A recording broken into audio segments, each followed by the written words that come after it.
Moon fragments? Ooh, the plot thickens. Yeah. Yeah, so if you're interested, travelers, be sure to check out Song of the Welkin Moon, Prelude, The Journey Home. Exclusive rewards are also up for grabs if you complete it. Nice. Oh, and just a heads up, before the traveler heads to Notcry, Ineffa will be staying in that land, so feel free to check in on her and see what sort of activity she's up to. Hold up, activities plural? That should be fun. I love seeing characters just living their life in the open world. I hope we get more of that in the future. Yeah, me too. All right, let's drop some event wishes, shall we? Yeah. Let's do it. In the first half of version 5.8, travelers can look forward to event wishes from Oh, come on. Why would you do that? Why is she on the first half? Brother. Oh my god.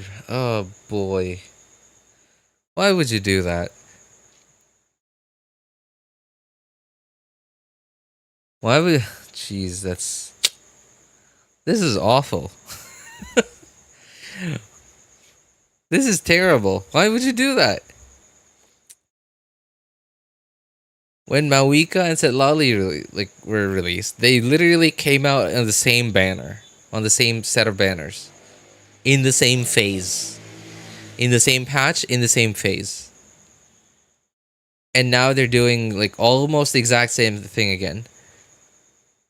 Mavuika phase 2 of 5.7, and then Citlali phase 1 of 5.8. Literally back to back. How in the world are we supposed to have primos for this?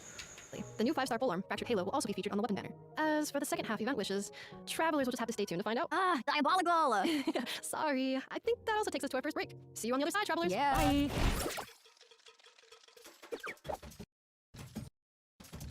Rock, paper, scissors.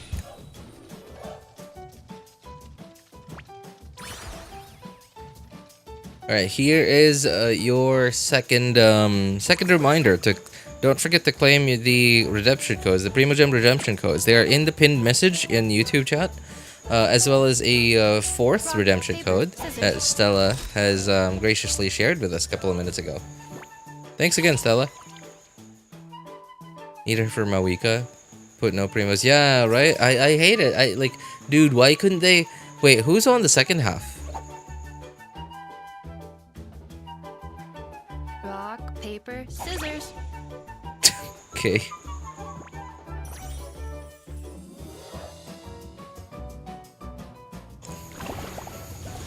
Welcome back, everyone. Hey, welcome back. So, looking at this title, I'm guessing it's time for another summer vacation. Oh, yes, that's right. Okay, so a lot of the eagle-eyed travelers out there have probably noticed there's an area of Natland we haven't visited yet.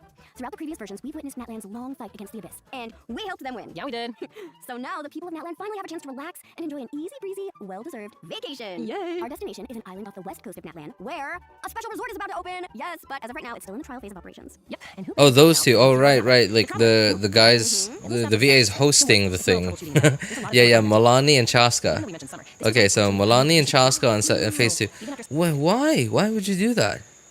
Okay. Now I don't know. I'm okay. I'm willing to bet here that Mualani and Chasca aren't very highly sought after 5 stars. Yeah, nice. It's permanent. That's pretty cool. And that means travelers can take an easy, breezy approach to this one. Oh, and I saw oculi and treasure chests scattered around. Oh, the this is summer so it looks like region. they should be offering rewards up for grabs. That's right, and a whole bunch of other things to look forward to. Wait, what? Wait, there's a statue. Huh? Oh, and it's not. Yep. Easy, well-deserved. Our west destination. Yay! Our destination is an island off the west coast of Natland, There's a teleporter and there's a statue. where a special Where? island off the west destination of Natland, an island off the west coast of Natland, West Coast? Okay. where a special resort is about to open. Yes, but as of right now, it's still in the trial phase of operations. Yep. And who better to test it out than Hero of Natland, the Traveler? Boom. Am I right? At least that's what the staff thinks. But don't worry, it's not all troubleshooting and testing. There's a lot of summer fun in there too. Oh, and So the it's a region. permanent This summer resort is region? actually a permanent addition to Teyvat. So even after summer comes and goes, travelers can visit anytime. Yeah, nice. It's permanent. That's pretty cool. And that means travelers can take an easy, breezy approach to this one. Oh, and I saw oculi and treasure chests scattered around the resort. So it looks like they should be offering rewards up for grabs. That's right, and a whole bunch of other things to look forward to. Like, drumroll please, reuniting with our old friend Bennett. Yes, he made the trip to the Easy Breeze Holiday Resort all the way from Mondstadt. Oh wow, look at his new outfit. It's so cool. Hmm. I love That it. actually looks pretty Outfits, cool. Too. It's totally not. Oh, that is very Just looks Natland so though. light and comfortable. Dude, he fits right in.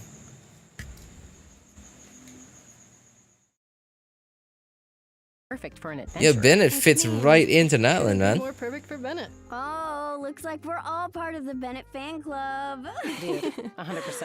The Bennett hype is much appreciated. I feel like he needs more of that in his life. I hope this trip is a good one, you know? Like, I hope he has fun. I like the skin. Maybe I like make it. some new Looks pretty friends, cool. Stuff like that. Oh, don't worry. Benny's adventure team is getting new members for sure. Wait, really? Oh, so happy for him. It's starting to sound like this has all the makings of an unforgettable summer vacation. Oh, definitely. So let's take a look at what the Easy Breeze Holiday Resort has in store. And to kick off the adventure, I know just what to say. Benny's adventure team, assemble! Oh, hey! Look, you guys. These enthusiastic little creatures are here to welcome us to the resort. Little creatures are... These enthusiastic... They look so silly, like wiggle wiggle. Creatures are here to welcome us to the resort. Okay, I know, right? Allow me to introduce you. These are the mascots of the Easy Breeze Holiday Resort. They're called Asha. That's right. And these little creatures also happen to be amazing spray paint artists. I love that. Like we mentioned before, the resort is still in the trial phase. 10% of a map, I guess. You know, it doesn't look that big. And I'm gonna be so happy if it's actually not that big. And you can leave a bit of your personal touch on the world of Tibet. Ooh, like a little DIY. I like it. Oh, and I'll let you in on a little secret. There might even be surprises in store for painting certain areas. Oh. So cool. And of course, our Asha buddies What aren't just the master heck? spray painters. Just like our Saurian companions, they also have abilities that can help travelers get around the resort. All right, now that we've met the Asha, let me give everyone a quick tour. The Easy Breeze Holiday Resort is split into 4 main areas: Wavy Bay, Wheatsley Ridge, Colorful Cliffs, and Tete Isle. And if you like being out on the water like moi, you've got to check out Wavy Bay. Okay, it's actually kind of big. Sandy beaches and amazing Kaholosaur slide. Seriously, nothing but fun. It sounds like a Mualani's dream. And if you want to test out your aim, come on down to Wheatsley Ridge to experience an immersive story-driven gunslinging adventure. You can even compete against Chasca. Oh. Wait. But how are we supposed to beat her when she can fire so many bullets at once? And we can only go one at a time. We'll just have to get her to teach us, I guess. Oh, and if you're looking for stunning views, be sure to check out Colorful Cliffs, where you can board a hot air balloon and admire the entire resort from above. The magnificent sight of the boundless field of colorful flowers almost feels like a gift that keeps on giving. Yeah, and then once you're worn out from all the fun, you can stop by Tete Isle to enjoy some music and drinks. Hey, look over there. It's The new Dumbledore. tribe? No. We've already got... That's Venti! It's here to have some fun, but We've already got all 6 tribes of Natlan. Yeah, did he really make the trip all the way to Natlan just for some good liquor? I mean, this is Venti we're talking about, but I heard he's in Natlan to see a friend. Ooh, I wonder who it is. Well, if travelers are interested in finding out, be sure to check out the story quest Sunspray Summer Resort. A story quest. So does that mean the story associated with this event is permanent? yes, that's right. Travelers can complete it at any time. Oh, but just a heads up though, there are extra rewards up for grabs. Story associated. Sunspray Summer Resort. A story quest. So does that mean the story associated with this event is permanent? Yes, that's right. Travelers can complete it at any time. Oh.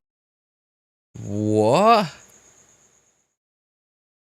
But wait, there's time remaining though. Okay, so I'm assuming that this is just the rewards thing. When did Genshin become an FPS game? We've already had a couple of events like that in the past, Batman.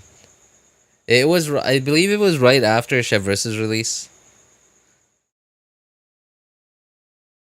Oh, but just a heads up though, there are extra rewards up for grabs by completing the exploration goals. In addition, there are also special vendors at the resort offering exclusive holiday events. Let's check them out. First up is Travels Are Fuller with Friends. In this minigame, travelers will need to guide Cow and Akamai, a Kaholosaur human adventuring duo to their destination. Okay. Missions keep, as well as Events. moves with each character's strengths. For example, Cow is small and nimble, making him good at jumping and moving through narrow spaces. As for Akamai, I mean, I think I've seen a game like this before. Like on Android. I don't remember where I saw it. I think...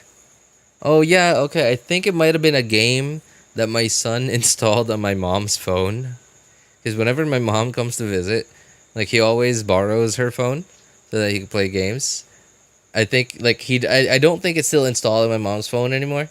But I do remember my son playing it a bit and like asking for help because it's a very much a puzzle game. Like where there's like you're controlling like 2 guys. Oh no, not on my mom's phone. No. It was a browser game.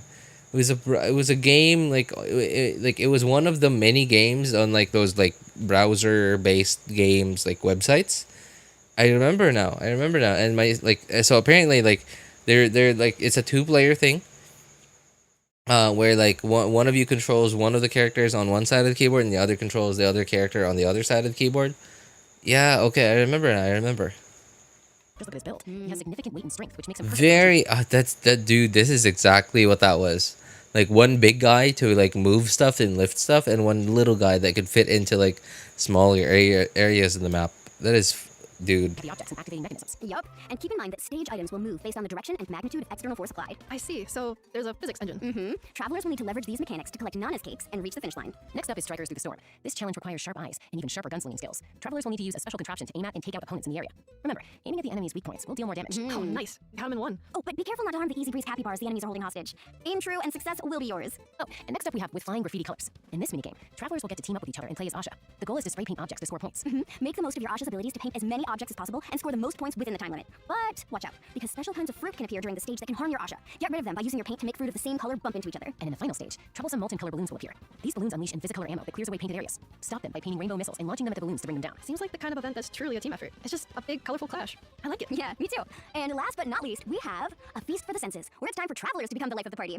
In this event, music is your weapon. Travelers will need to defeat enemies in designated ways to send the light burst sound system into light burst shockwave mode. I guess you could say this is where things get lit. Am I right? Anyone? What? Sorry. So it went from combat. In this event, music is your weapon. Travelers will need to defeat enemies in designated ways to send the light burst sound system into light burst shockwave To like mode. suddenly like the music. What is this genre called, by the way? Yeah, suddenly like a music game.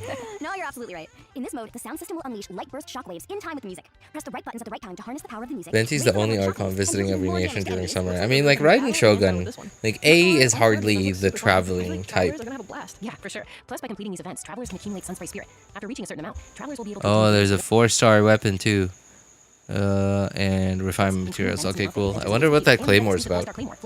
Ooh. Oh, and just a note, travelers. Although the resort region is a permanent addition to the map, these minigames are still exclusive to the version 5.8 summer event. So, if you want to grab the event-exclusive rewards we just mentioned, including the chance to get Bennett's outfit for free, be sure to check them out before the event ends. Alright, that's it for the resort events. Now all travelers need to do is make the most of their vacation. Oh, I feel like that won't be hard. It seems like there's just so much to explore this time. It's true, but the attractions aren't the only thing to check out around the resort. There are interesting things to be found all over. For example, travelers might discover that the people of the aren't the only ones with vacation on their mind. The Hilly Trolls wanted to get in on the fun as well. Oh. Yep, so they stole materials from the resort and built their own version in the wilderness. They even captured several Asha to help decorate it. I mean, Steam is definitely wrong, and the treasure chest looks pretty enticing, but I don't know, something in me would just feel bad about ruining all this, you know? Yeah. I mean, yeah, I could see that, but as for what to do about the Heli Troll hideouts, travelers will just have to decide that for themselves.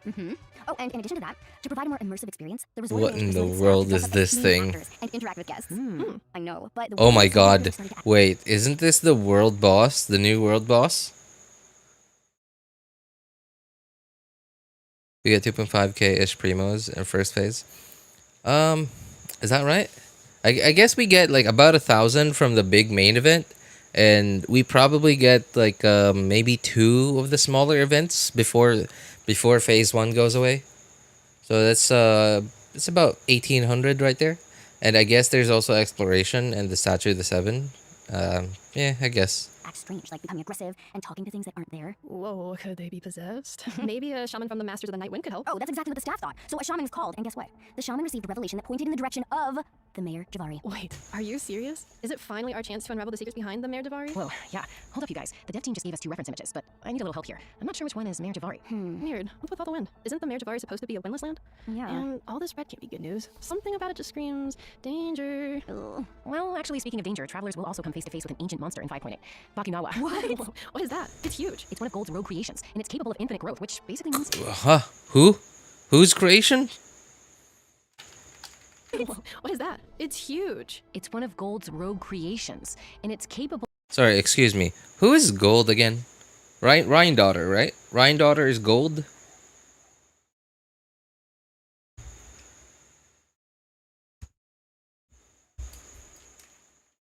Rogue creations. So kind of like the Durin. Yeah, I guess kind of like Durin. Well, I guess Durin wasn't exactly a rogue creation, but I mean, actually, I don't know. Yeah, I actually don't know. Full of infinite growth, which basically means it's immortal. Wow. One of Gold's creations, and it's out of control? Talk about a bad combination. Yeah, but it's not all bad news. Citlali will provide travelers Yeah, I want to see a little bit more. face to face with an ancient... Something about it just screams danger. Ugh. Honestly, I would love for this to be a weekly boss fight.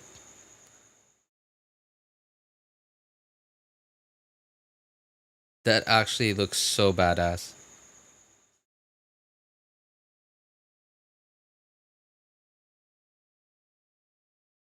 Well, actually, speaking of danger, travelers will also come face to face with an ancient monster in 5.8. Bakunawa. What? Whoa, what is that? It's huge. It's one of Gold's rogue creations, and it's capable of infinite growth, which basically means it's immortal. Wow. One of Gold's creations, and it's out of control? Talk about a bad combination. Yeah, but it's not all bad news.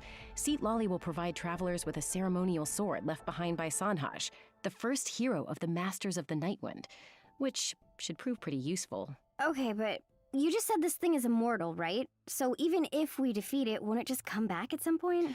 I mean, look at I mean, wouldn't that be the same as every other world boss and weekly boss in the entire game? Like, and none of the enemies in the game actually, like, every enemy in the game respawns after you kill it. Like, it just, especially the world bosses, within the last couple of patches, the world bosses just come right back. As soon as you claim, the lane line rewards. it this way.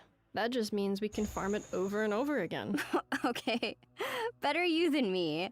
But it was probably obvious from the introduction just now. Both Mayor Javaris are extremely dangerous places, so tread with caution, travelers. Wait. I think I just saw something. Is that Bennett's constellation? Why do I feel like the devs are about to drop another lore bomb on us? Ooh. Whoa, yeah, what is going on here? I guess this is just another mystery we'll have to unravel in game, huh? Yeah, seems like it. Oh, and because the Mayor Javari is so dangerous, travelers will only be able to explore a small corner of it in version 5.8. But don't worry, the rest will be gradually unveiled in future versions.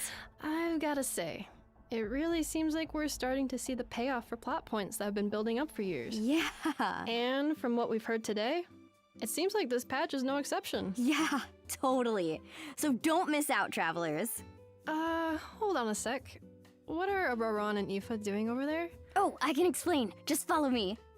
Oh, so Auroran and Ineffa are here on vacation as well. And it looks like they're fishing? Yup. They're having themselves a friendly fishing competition. Oh, does anyone want to guess who comes out on top? Depends. What do we get if we guess right? Bragging rights? Oh, sure, why not? My money's on... On it not being the best idea to spoil it for everyone. Right, guys? Okay, good point. Well, you'll just have to see for yourselves in-game, travelers. I do happen to have some other information to share, though. While everyone in Natlan is enjoying a much-deserved vacation, there's someone in Liyue who can't seem to catch a break from work. Oh, hey, it's Yelan. Oh. So she's on a case? For her to personally step in, it must be a tricky one. Yeah. Yep, that's right. Yelan is after a major Mora launderer from Fontaine. Oh, okay, so that's like when you have a bunch of illegal Mora and you want to make it look legit. Usually through some kind of front, right? Well, look at you, Sherlock. Spot on. And this guy's front of choice? Antique auctioneering. Oh. Yep, he purchased a ton of artifacts from the Chenyu Vale for his scheme. Safe to say there's a lot of Mora at stake on his case. But his crew is extremely cautious. So to catch the man behind all this, travelers are gonna have to go on a meticulous hunt for evidence. Okay. But good news, travelers will even have a special photography device at their disposal, courtesy of Yelan, of course, that can pick up on traces invisible to the naked eye. Cool. Rad. So, we get to help Yelan out with her investigation? Nice. Yeah, sign me up. Considering where this guy is from, maybe Fontaine will hold some answers? Yeah, that's exactly right. The target auction is being held at the Hotel de Bourg. And to keep a low profile, Yelan even changed into a Fontaine-style outfit for the occasion. Oh, love. The outfit is so awesome and so elegant, but it looks like she can kick some butt if she needs to.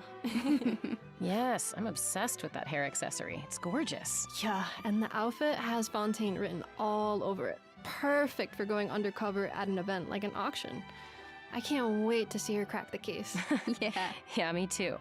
So if you're interested in seeing how it all unfolds, travelers, be sure to check out the event Tracing Vanishing Trails. Not those two together. And other rewards. Yelan. Travelers can also obtain I'm probably not outfit, gonna TranquilBanquet, get Yelan's from the skin. shop I don't at a know. limited time discount after It's okay. version 5.8 goes live.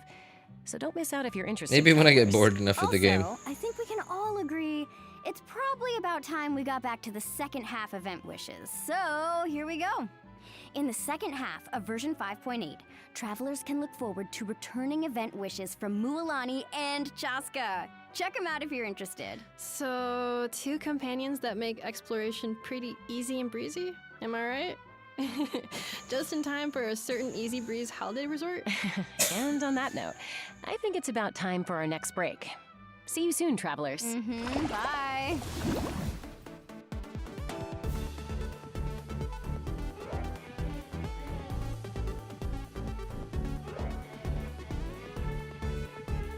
Alright, here is another reminder for you guys to claim the redemption codes, premium redemption codes from the 5.8 special program that happened just yesterday. They expire in a couple of days. They're in the pinned message in YouTube chat. Plus a 4th redemption code.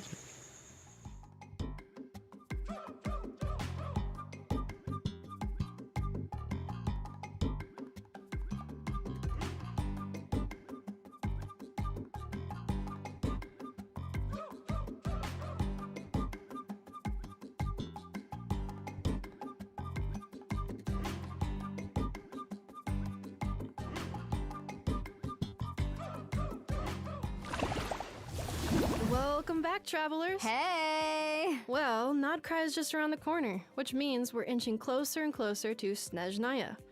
I know everyone is super curious about what awaits the traveler in the new region. But it never hurts to capture a few more memories before we go. And in this next event, Mementos of Tevat, Prelude of the Frozen Veil, travelers will take Paimon's camera and do just that. Oh, plus, there's a new interact button, and the camera can now follow your movements. Oh, that's awesome. Well, that should help breathe some life into the new pictures. Yeah. Yep, so go out there and capture some masterpieces, travelers. In addition, Repertoire of Myriad Melodies is getting new music in version 5.8. And complete the performance objectives within the time limit to earn extra Primo Gems. Oh hey, that looks like a new instrument. That's right. So if you want to pick up this new Leaping Spirit piano, just swing by to Djembe Studios in the People of the Springs. Oh, and 2 new score themes, Blazing Fire Scours the Gloom and Eternal Dreams of Serenity, will be available to obtain from the Repertoire of Myriad Melodies shop. So check them out if you're interested. Travelers can also look forward to a few Genius Invocation TCG updates in the new version, including the chance to challenge different players around Natlan. These players can be found in various tribes, and even in the new holiday resort. That's so awesome. Oh, and I just gotta say, card games during vacation is a must. Oh, yeah. Oh, definitely. And in She looks like a addition, Greek god. new character cards and action cards are in our new outfit? Invocation TCG's regular mode. And Automatic Artistry is being updated with new character cards and powerful support cards. So, time to get experimenting, duelists! Oh, and I should mention the Leyline Overflow event is returning in version 5.8. So check it out if you need Mora or character EXP materials. Alright, it's time to go over a few system optimizations. Starting in version 5.8, okay. short tutorial videos will be I already added went to the through trial this, stages, and, and talent screens for new characters. It's in the Nice. dev Just in notes. time for the new Dev patch reaction notes? system. What's it called again? I'm sure there's a bunch of information to learn, so having intuitive demo It's videos whatever. should make it It's a very lot meh. easier to digest. And since the videos are pulled straight from the cloud, it won't take up storage space. Perfect. Version 5.8 is also optimizing the time interface requests. In the past, when completing quests, travelers would have to repeatedly confirm and adjust the time in game. But with this optimization, travelers can simply press Navigate in the quest interface, and the clock will automatically turn to the time needed for the quest to continue. So much more convenient. Yeah. Very. And material tracking is also being optimized in the new version. So, travelers have probably noticed that when collecting materials, the collection areas displayed are usually pretty big. Yeah, and sometimes it's hard to even track down the exact location. Of course, some characters have talents that track nearby local specialties, which is really helpful. Yeah, but only if you actually remember which characters those are. I feel like it's hard to keep track. That's exactly what this optimization is designed to help with. Starting in version 5.8, travelers will be able to directly see which characters can track local specialties in any given location. Ooh, cool. Yeah. now that we've covered the in-game content, let's move on to some out-of-game news. First, I'm excited to announce that an official Genshin Impact IP exhibition is going to take place in Paris. No way. The exhibition will have never-before-seen showcases of hundreds of design drafts, from initial character sketches and monster concepts to scene drafts displaying the complete creative process behind every detail of Tevat's world. Ooh, that Nice. sounds so cool. That's pretty cool. And we happen to have a quick sneak peek to share, so let's check it out. Yes, I want to see this. Yeah.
So cool. Super exciting, I know. In addition to the exhibition we just mentioned, the annual Hoyo Fest event is coming up in Southeast Asia. Cool. For those who don't know, Hoyo Fest is Hoyoverse's annual celebration, featuring all of our favorite games. Starting this July, Hoyo Fest will feature a bunch of online and offline events. Join the events for a chance to win Hoyo Fest themed merchandise, in-game and physical freebies, and more. Nice. In addition, a new offline event called Artist Alley has been added this year for artists to showcase and sell their works. Travelers can also look forward to a greater variety of stage activities, including the chance to shine on stage themselves. And, of course, all travelers are welcome to join in on the fun. More details will be available across Ineffa's Impact's English official VA accounts, so sounds stay tuned. All right. Okay. like Next I up, imagine she's we're not excited being to in announce that character Genshin right now. Impact will be And the way teaming she up with talks is like ergonomic it's gaming chair and so desk brand, Secret like Lab, it's for a not collab. robotic, but it sounds so Genshin dry Impact's and first like time working with lifeless. Secret Lab, right? This collaboration features a Liyue theme with designs inspired by Xiao, Ningguang, and Lanternrite. The collection includes the Secret Lab Titan Evo chair, She's- Magnus post-it to stand desk, and Magnus desk accessories. Check out Secret Lab's official website for more information. She still sounds like That she's sounds in so character. cool. Sign me up. Alright, that brings us to the end of our announcements for the new version. What are you guys looking forward to the most? I mean, for me, I'm just excited for the fans to meet Ineffa and all the cool things she can do. I mean, robot plus maid, cool combo. Yeah. I'm really excited for the tracing vanishing. She sounds Trails super event chill, with though. Yelan. Like, I totally want to help out with her investigation. And moral laundering, like, it just sounds so cool. That's so my vibe. 100%. Man, but I gotta say, I'm pretty excited about the summer region being permanent. I know, I want to go right now. We Same. should all go. Yeah. Oh, but before we go, I do feel like we can't wrap this up without mentioning a few extra little fun details about this patch's story. oh, real quick, tell us. Well, remember how we said Ineffa was found near the Flowerfeather clan? Well, Aoife also happened to be at the scene. Oh, well, that's perfect. A medical professional. Oh, but is treating a humanoid machine within Aoife's purview? Well, that's the thing. Faced with a medical mystery like that, I can't help but wonder what Kakuku would say about the situation. Would it be like, "Brr, can't cure this one, bro"? Accurate. That's actually pretty good. I try.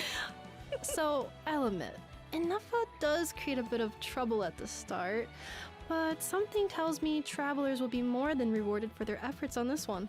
I mean, not only is Ineffa our gateway to the new elemental reaction system, but she's also our ticket to intel on Nodcry. Oh, speaking of Nodcry, how about an extra little something for the road, travelers? a mysterious new friend has a message for us. Let's check it out.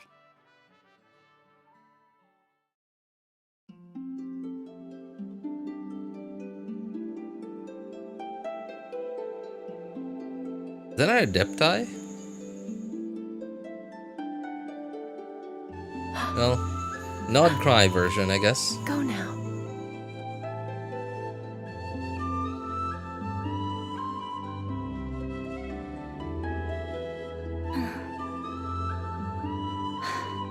She does not look like she's from Genshin. That looks very much like. That looks very much like a character you would see from Star Rail.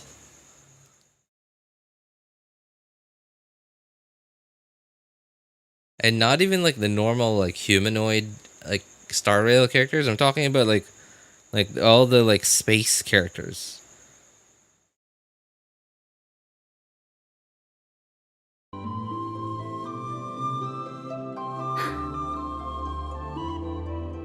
Thank you.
This calendar is necessary. I mean, you can easily access it. Okay, hang on. I completely forgot. I haven't opened Genshin yet. Hang on. I also accidentally started recording a couple of minutes ago, and I'm trying to remember where it outputs, where I set OBS to output videos to so I can just delete it. Where? Okay, I'm gonna assume that I can't change. Oh, there, recording. Oh, there it is. Okay, found it.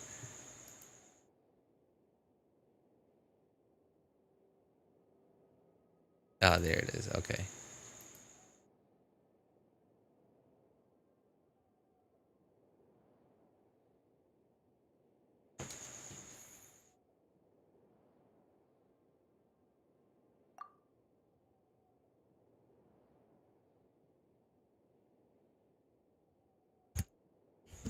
Yeah, you can easily access that the calendar thing. If you just like hang on. Event calendar. I think. Hang on. Program preview. No, that's not right. So apparently you can't just. It's not one of the first things that comes up if you just Google 5.8 event calendar. I do remember that you can access it through in-game. Yeah.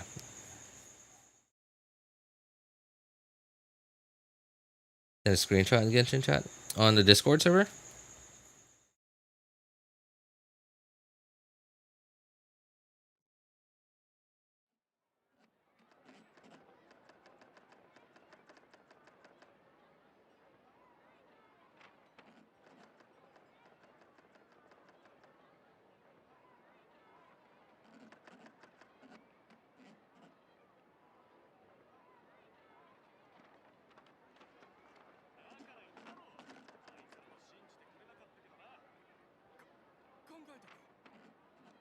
万物には終わりがある。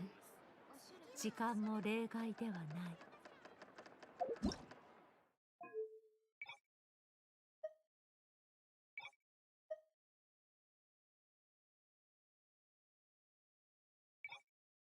Oops.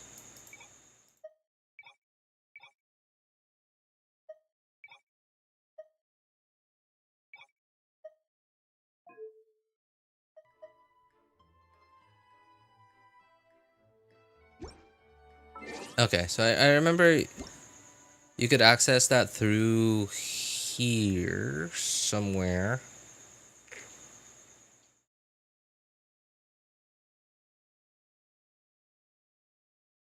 Oh, here. Yeah. Yep.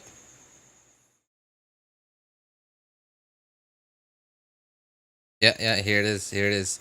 So, when you click that link, it takes you straight to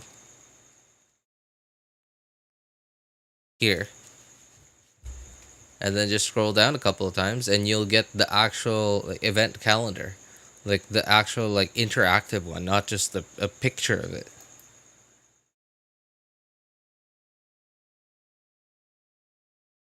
Stygian Onslaught resets on the 6th.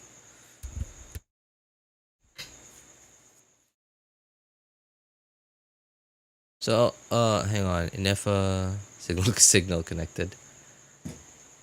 So, I'm assuming this is only phase 1? The phase... Wait, no?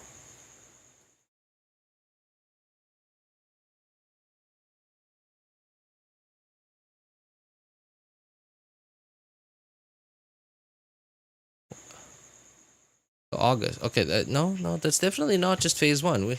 Okay, on the 30th. Okay, we get 5.8 phase 1. So it's about 3 weeks, right? So 30th, so that would be somewhere here? Somewhere around here would be phase 2. Okay, so okay, cool. So we get primos from the main event. Oh, no small event, unfortunately. Okay, so we just get 1k from the main event. So this is the available primos that we got. So just the main event, none of the small events happening. Oh wait, oh no, there's this one. Okay, so the main event, one small event, and I guess like a browser, like a web event or something, and Stygian Onslaught reset. And on top of that, Imaginarium Theater. Why is Stygian Onslaught here?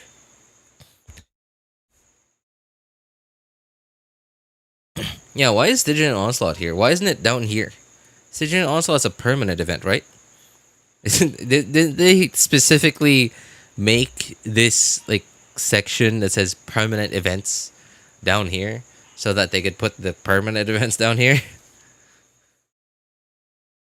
Oh, this is okay. That's not bad. So we got a theater reset, an abyss reset, and an onslaught reset. Okay, I'm still so cringing so hard. Like I'm actually getting triggered. Like why they didn't put onslaught down here. It's like they forgot.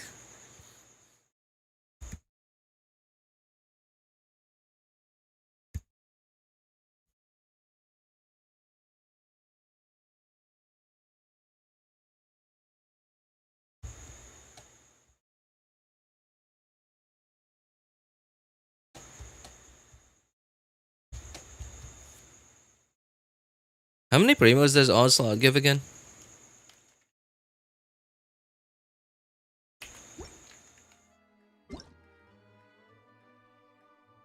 Oh hey, the primos you gave me. Yeah, the primos from the code you shared with us. Thanks again, Stella. Appreciate it, man.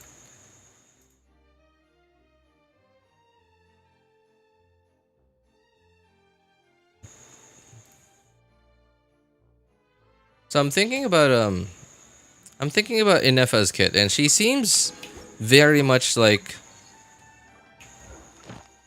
5-star Fischl. That is really the vibe that I'm getting. Like, so press skill, off-field electro application, and personal damage. Okay.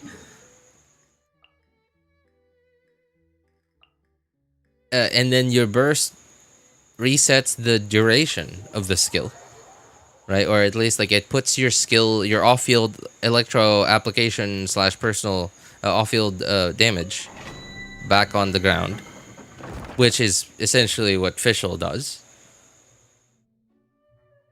Hopefully, though, you can just use her burst even after the skill duration is ended, unlike Kokomi's skill and burst, where like Kokomi's burst resets the jellyfish duration, but it doesn't refresh it if you use the burst after your jellyfish duration has ended. So I hope it works a little bit. Yeah, I hope it works like Fischl's and not like Kokomi's.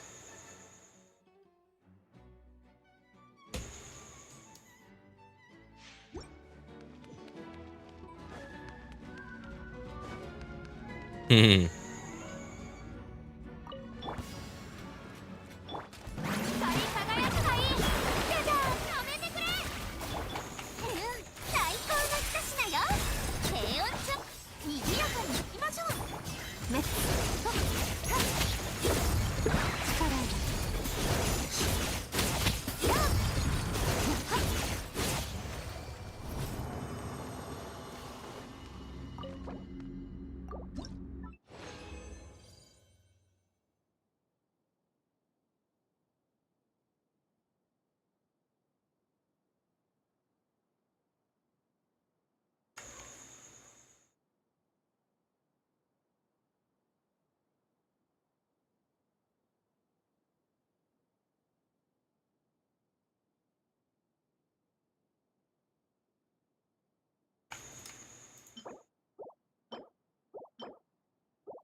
That is an artifact. Wow.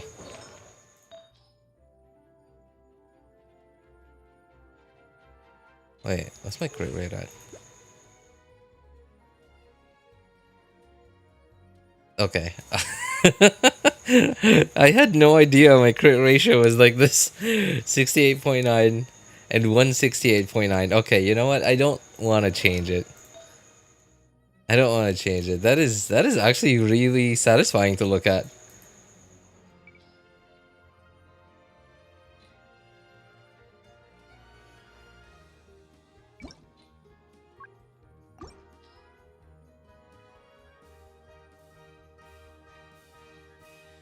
Huh? Oh. Because it's crit damage. Okay.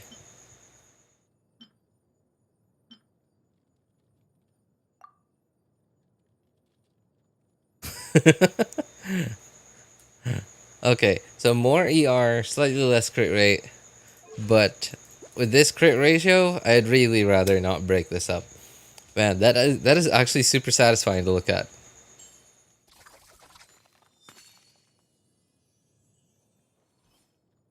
Definitely pulling to the High Priestess Deer of Frostmoon from Frostmoon Scion. She looks like my OC. She does not look like a Genshin character, man. She looks like she just straight up came out of HSR. Hey, what's up, Wrong? How's it going, man? I see the ranks now, but why don't I have one? Maybe you just haven't gotten like the enough XP yet.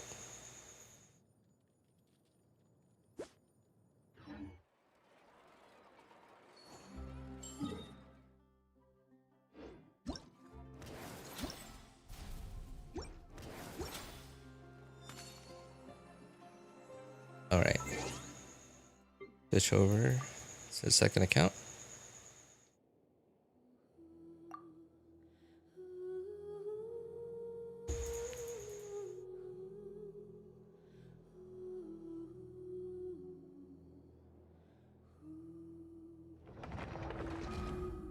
What did they say last night? Say what?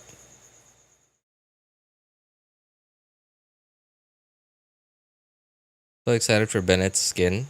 Oh yeah, Bennett's skin looks cool actually. Like I like that he's actually wearing like real pants and not just like those short pants that he wears.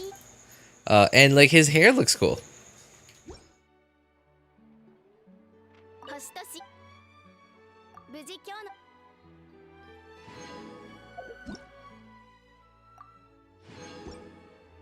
Oh, by the way, Wrong. There's so I don't know if you've already claimed the Primo Codes from the special program, but there's one more Primo Code that we got from today.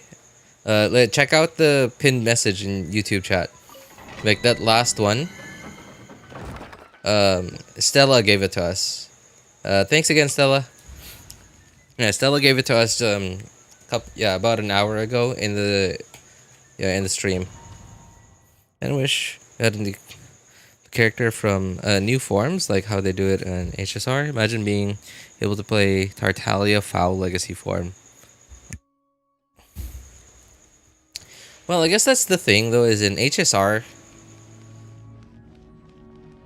Yeah, okay. So in HSR, all the animations are, like, fixed. Right? They are fixed, and, like, it's... There's much less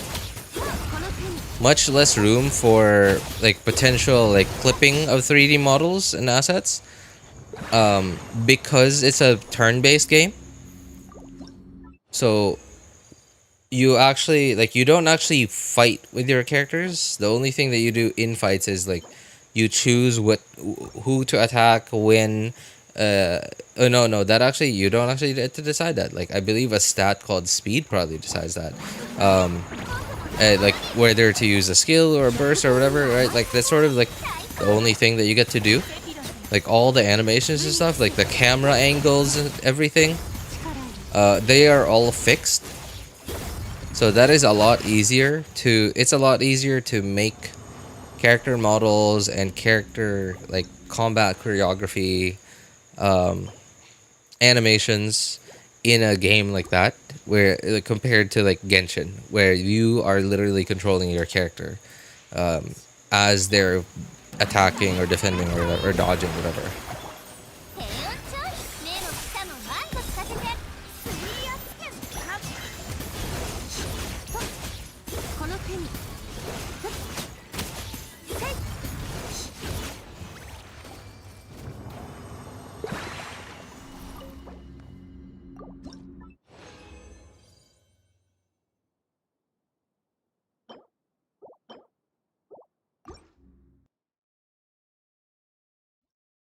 HSR already has a 4-star character. About to get different 5-star forms.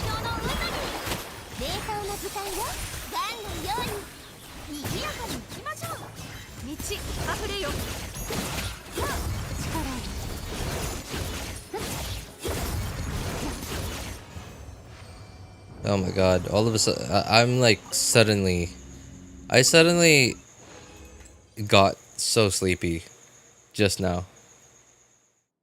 Jeez. I don't I suddenly feel like, okay, I don't know if y'all have experienced this before, but a lot of you guys I'm pretty sure are like too young to be drinking. So y'all probably have never experienced being drunk before. But like when you are like extra sleepy, there's actually a point when you get so sleepy that it's basically the same as feeling drunk. So whether or not y'all are too young to drink, if y'all have experienced at least once pulling like an all-nighter for any reason at all, there's a point where you like the feeling of sleepiness is like almost like basically 100% the same as being drunk.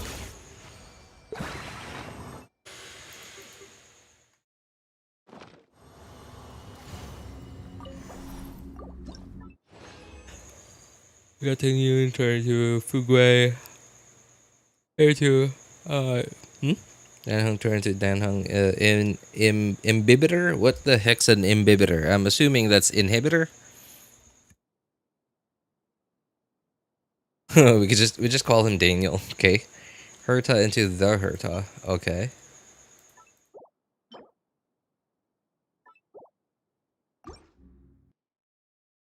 I don't need to drink to not sleep.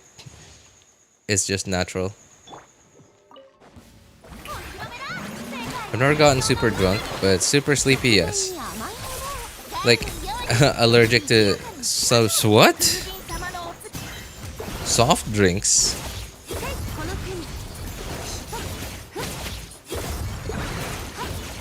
Dude, that is so... sad, actually. I can't drink, so... Oh, okay.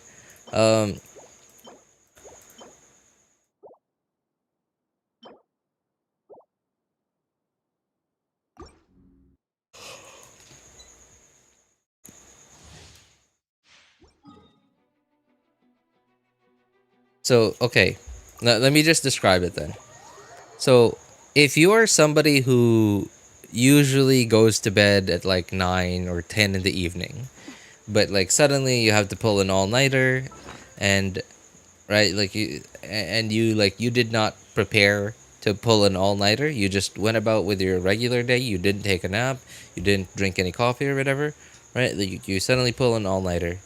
By the time you get to like 4 a.m., yeah, 4 or 5 a.m., and you're still awake. And again, going back to the example, you're like, if you're somebody who usually goes to bed at like 9 or 10 in the evening, at 4 or 5 in the morning, you already get super sleepy. You already get to this point where, like, that I'm talking about, where they're like, you're so sleepy that it feels just like 100% just like being drunk, where your reaction to anything is like super delayed. Like you can you can understand that, like, oh hey, something touched me, or like, oh hey, someone said this to me, but then like your brain just like it hears it, but then it doesn't form any thoughts around whatever it is you just heard or saw or whatever. Like everything is like so delayed. That is like what being drunk is like. And like any little thing can make you laugh.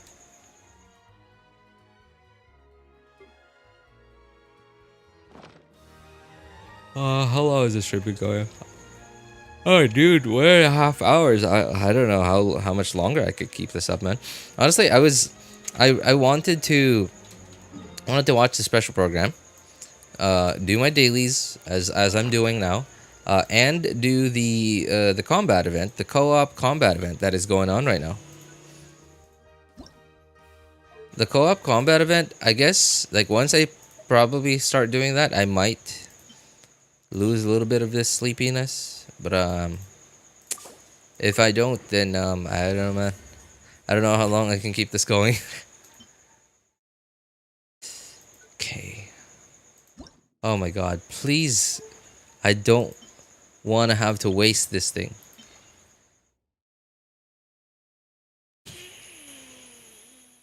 Nope. Please. I don't want to have to trash this thing. Okay. Okay, that's doable. ER is doable. ER is doable. Actually, you know what? The fact that now this has EM crit damage and ER, and it's a max roll crit damage, means that this isn't garbage anymore. Except for that HP roll, though. At least this is now what's the word I'm looking for? Reusable? What's the term that they used for the artifact reroll thing? Reuse? Repair? It's something.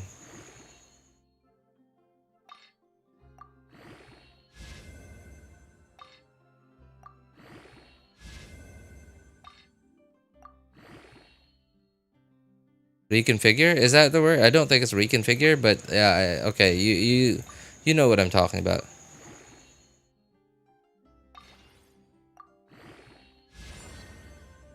Okay, that's not bad. It's on set. It's on set. Sure, sure. That's not bad. That's not bad. It's not. Yeah, I'm talking about reshape. That's the word that they're. Yeah, reshapeable.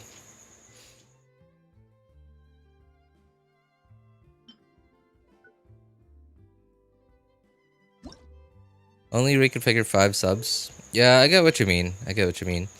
But hey, if you have no other choice, then you have no other choice.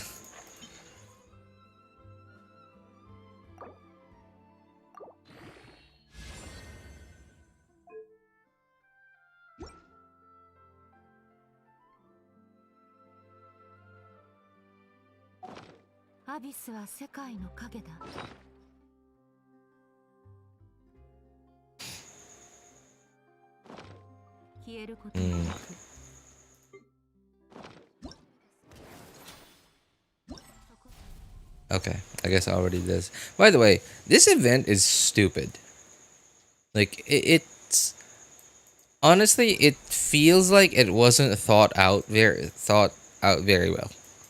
Like, so you know that there's like buffs and stuff that you get if you run like the right like elements, right? Like elements, if you are able to do the right like elemental like certain reactions that they want to get from you, they give you buffs. But so the buffs are different, and obviously the teams are different too. The different like team archetypes, the elemental reactions that you do in the different teams, right? Like, and there's a team setup where it's burning, and burning doesn't do anything. It's like, well, it's burning, right? It hardly does any damage, and aside from Emilie's stuff, it doesn't proc anything among any of the characters. But I noticed that regardless of what the elemental types are that they require for them to give you a buff, it's based on RNG. The fights are the same. Like they didn't pick out specific, like, not super tanky bosses or enemies for the challenges that require like a burning setup. It's exactly same. It's the exact same fight, whether or not they ask for a burning team or they ask for a vape team or a melt team or whatever. And it's just so stupid. It seems like it wasn't thought out at all. It's stupid. No, I mean, like, so there are some events that you can clearly see that were thought out well. Like, there, like, a lot of the mechanics go together cohesively. This one just doesn't. It just seemed like they had stuff already. Like they had assets, they had code or whatever, and it was ready to go, and they just put them all together. They just mishmashed them, and then like this came out.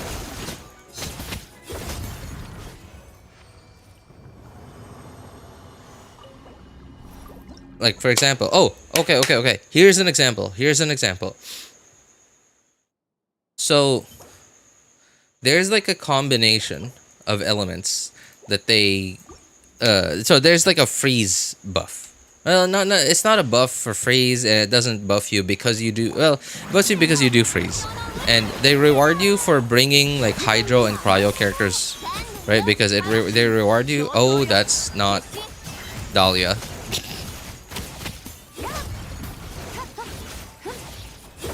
Okay.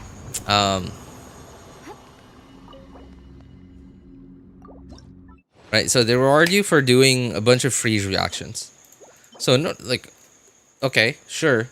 Bring, like, Skirk, bring Scoffier, bring Farina, right? Bring whoever, right? Like, freeze characters. But then, like, the last boss you fight is, like, the dancing robots. That's not Dahlia again. Like, the dancing robots from Fontaine.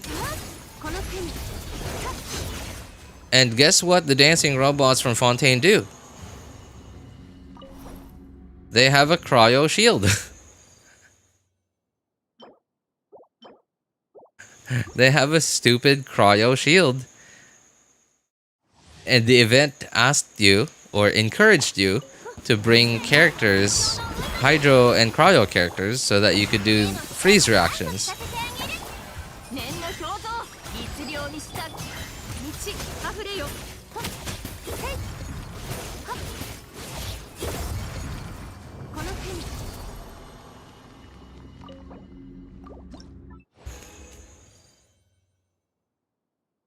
Events are always up to date.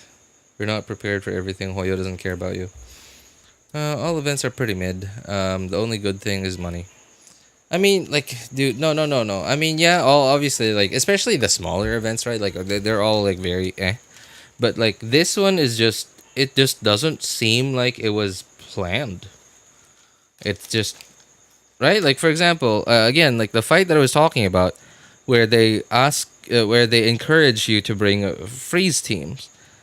Wouldn't they like remove that lineup of enemies from the potential pool of enemies that you get, since they since they're trying to encourage you to use a freeze team? Wouldn't they remove that from the pool of potential enemies?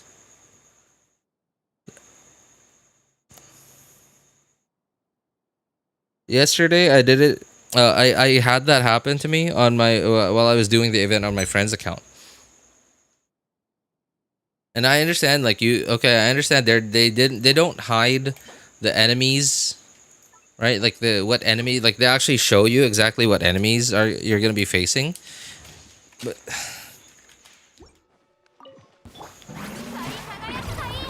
like, what's the point of asking for like specific elemental reactions if you're just gonna give us an enemy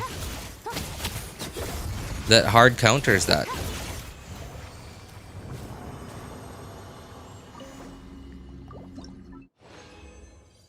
Oh hey, what's up, Azzy? Haven't seen you in a while, man. Eventually, like working at McDonald's. Our conquest is customer service. 8 million years, lol. Honestly, I'm on the fence about getting Ineffa. I can only think of 3 characters on my account that could benefit from having her. Nibile or on Aoife. Probably just gonna get C1 Citlali. Well, Ineffa is. Well, the way I see it is that Ineffa is sort of like what Emilie was when she was released. And now, obviously, Emilie is a lot lower value because, like, Emilie has to do with burning, which is basically a completely useless interaction for now, unless until like the day that Hoyo decides to like redo it or like introduce a character that could that does something to burning as what Ineffa does to electrocharge. Right? And while Emilie didn't do anything special to burning, but her kit did revolve around burning, right? Like a bunch of her kit, which is actually pretty decent, gets better when there are enemies that are burning around you. And I sort of see Ineffa as that, plus all the power creep that's already happened since Emilie's release. Right, and that's why Ineffa seems to be a lot better. Plus the fact that Electrocharge was a much better elemental reaction than burning. So anyway, what I'm trying to say is, so there are 2 possible options. That Ineffa is just the Electrocharged Emilie instead of burning Emilie. And she will be good, but not like super high value going forward, especially as we get more and more Nodcry characters. But it's also possible, that Hoyo didn't power creep only damage, right? Like through all of Natlan, there's been a lot of power creep that's happened, right? But all that power creep has mostly been in like just total like the amount of damage that characters can do, right? Like DPS. Or damage per rotation, damage per second, however you want to call it. But there has been another form of power creep that has happened throughout Natlan. And that power creep is like team restrictiveness, like kits. Like we've gotten so many characters, like all throughout the 5.x arc. We've gotten so many characters that have been so team restrictive. That just straight up tell you, okay, if you put this character in with this character, with this element or whatever, this happens. If you add one more of this element, then this happens. If you remove one more of this element, then this happens. Right? Like, so, like, the most obvious examples of those is Skirk and Escoffier. Another example is also Mavuika. Right? Mavuika, while doesn't have an elemental restriction, she does have a teammate restriction, which is that, especially if you don't have C1, you are hardly going to be able to burst on her if you have no other Natlan character on the team.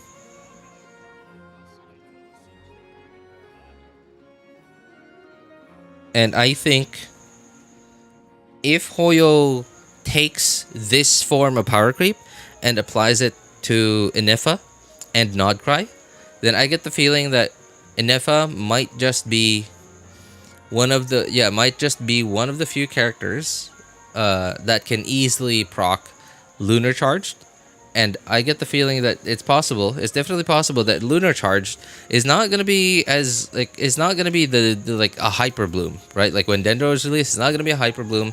It's not gonna be like an Aggravate or everything else that Dendro brought along with it when Dendro was released. But it's mostly gonna be sort of like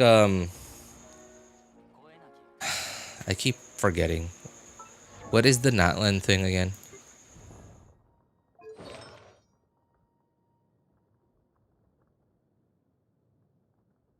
Night Soul Blessing? Yeah. So Night Soul Blessing State. Yeah, Night Soul Blessing State and Night Soul? What's the codex thing again? Like consume Night Soul points or something? Yeah, consume. Okay, Night Soul, right? Like sort of like Night Soul. Like Night Soul is not an element. It doesn't do damage. It doesn't like do anything. What it does is it just enables, it just enables something that can be the buff for a certain character. That can be something. Yeah, it can be a buff for certain characters. Right, and I get the feeling that Lunar Charge is probably gonna be. So yes, it does personal damage. It does sort of, in some way, it is sort of like an Electro Charge buff. But because it doesn't do that much damage, it's not only an Electro Charge buff, but it's also a sort of like Night Soul. Right, where Night Soul doesn't do anything, it just procs like artifact sets, character kits, team synergies, and whatever.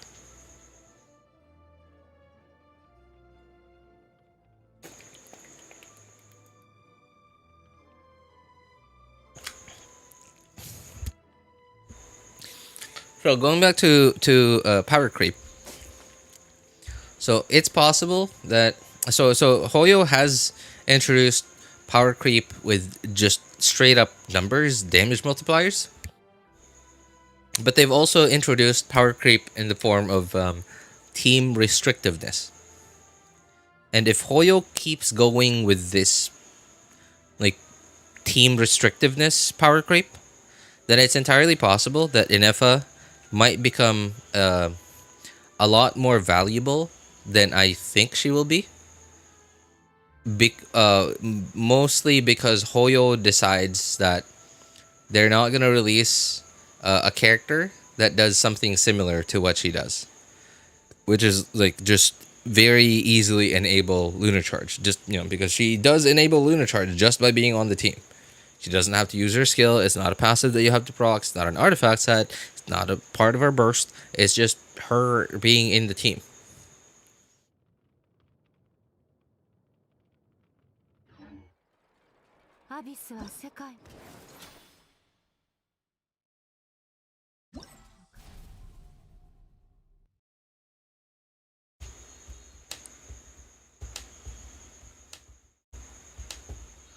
It's mostly going to be a new sport for new characters, giving the same feeling as Scoffy, and I don't want to feed into that.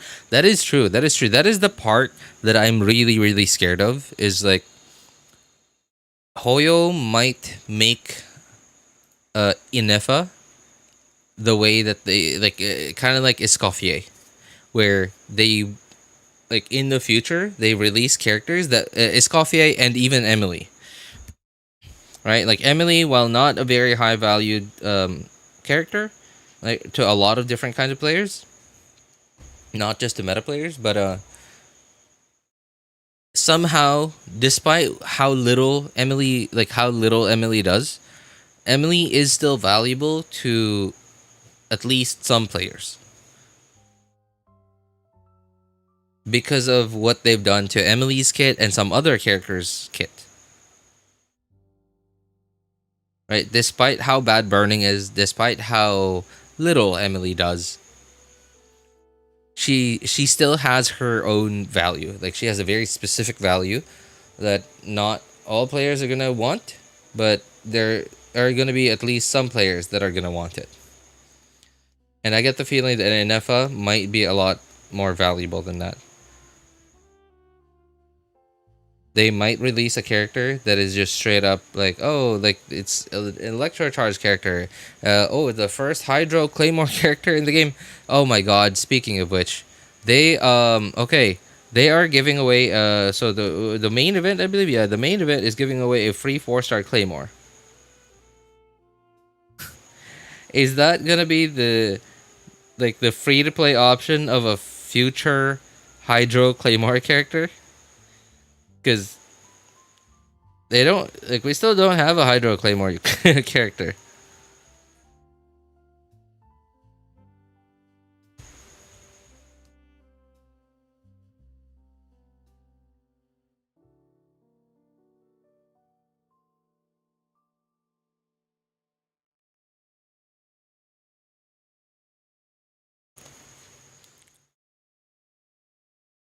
I like about the summer event is that new area is gonna be permanent.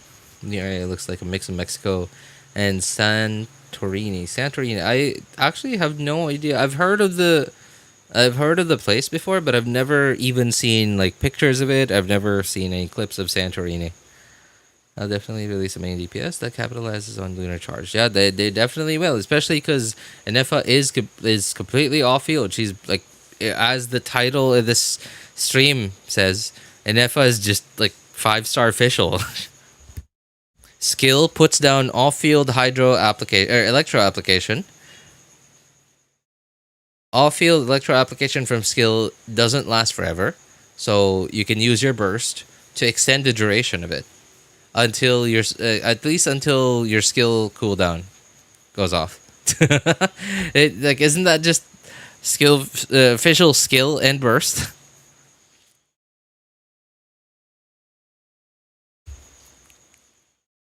Getting that Bennett skin no matter what. I mean, like, you know, as long as you do the event, everyone's getting the Bennett skin. So the stats in my dream. And new claymore functions with lunar charge. Oh, that's funny. That's okay. Maybe Yelan skin. Oh, Yelan skin definitely is something that you have to actively like decide to go for. I'll stick to Fischl. Thank you. She's prettier. I mean, don't get me wrong. Ineffa looks nice. Yeah, like Ineffa definitely looks attractive.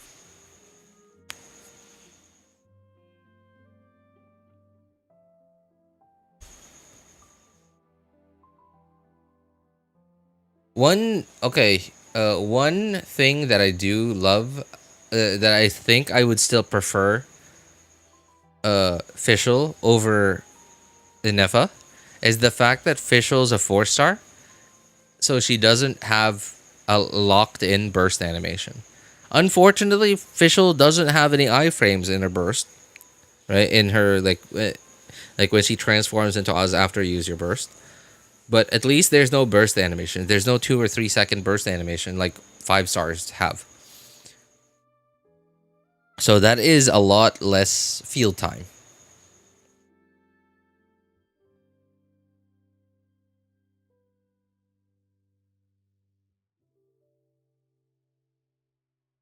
That's free. I just wanted that badly. Been waiting for a Bennett backstory.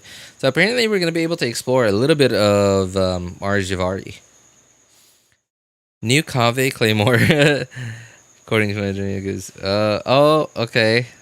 That sounds like a Kave thing. Laptop is spoiled. I had to go repair it a day before the live stream. Spoiled? I had to repair it. What happened to it? What was wrong with it?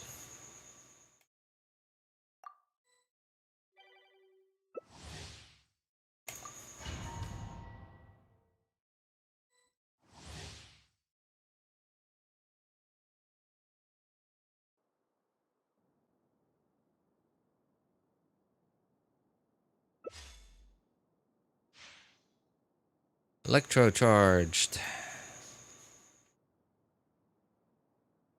Oh, C6 Ryan. Okay. C6 Farina. Okay. Well, what the heck am I supposed to use then?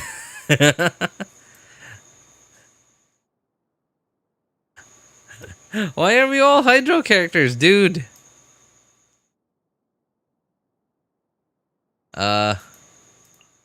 Okay. There. 3 Farinas.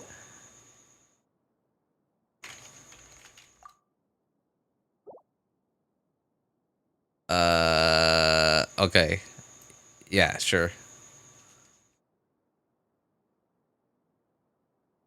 I'll say this co-op event is infuriating playing randoms, because when it says specific element or action, people just do whatever they want, making it harder on everyone, especially in dire mode. Absolutely true.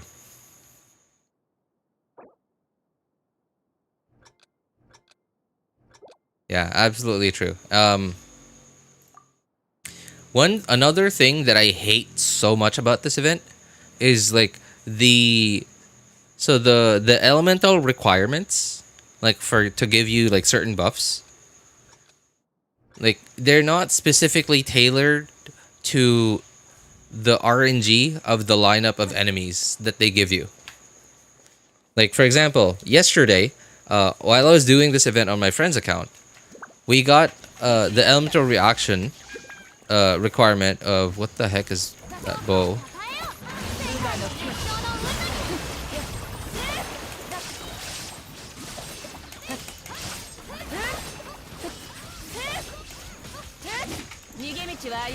Freeze, right? So Hydro, so we brought along Hydro and Cryo characters only.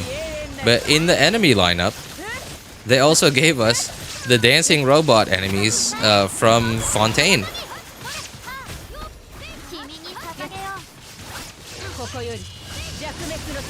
Which, by the way, has an cryo shield.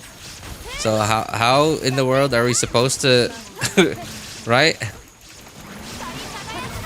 Oops. We don't have a healer. Wait, how am I healing?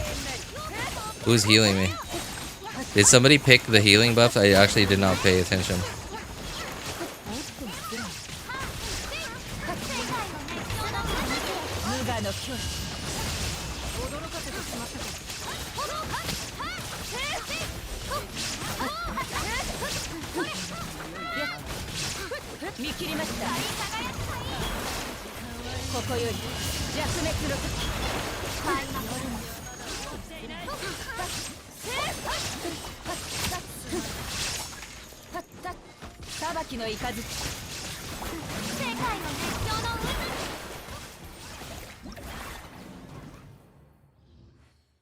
G6 Farina can heal with her normals. Ah, that's pretty cool.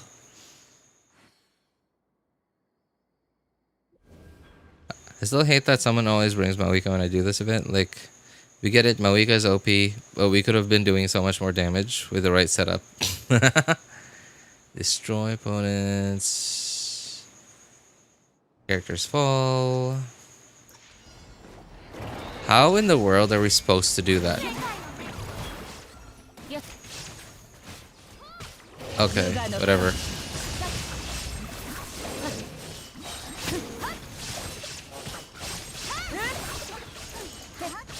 Okay, at the very least, like, we have literally 2 healers in the form of 2 C6 Farinas. So this is like absolutely... Dude, this fight was like hell yesterday. Like, I did this fight and like we had no healers at all.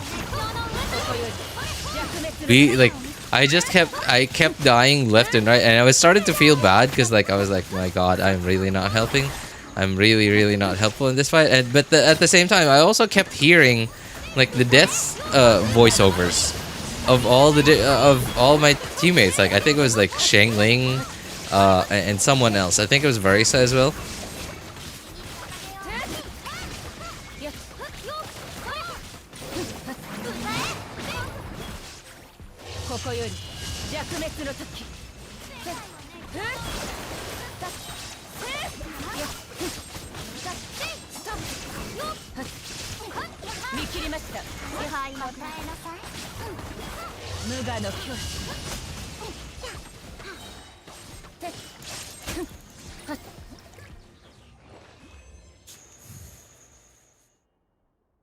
Why is my XP staying at 75, bro? Yeah, there have been a couple of people that have said that their XP gets stuck at 75. Oh my god, dude. This is a local legend, right? It was so infuriating to fight. This one and like the penguin plus deer local legend, they were so annoying.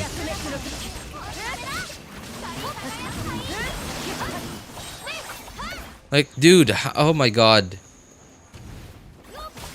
How are you supposed to fight this stupid thing? Also, I have no idea how to deal with these. Like, are we supposed to break them? Oh, you can break them. Oh my god. Okay, so apparently you needed Electro to break those. Last time I fought this guy, I had I believe I had Mavuika with me, and like we had no electro characters because it was a vape setup.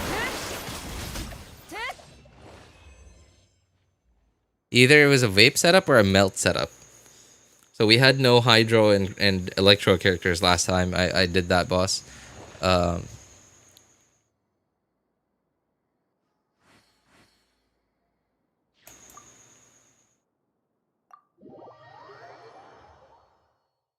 Enemies that move around. Oh, it's absolutely, dude, why? Why do they exist?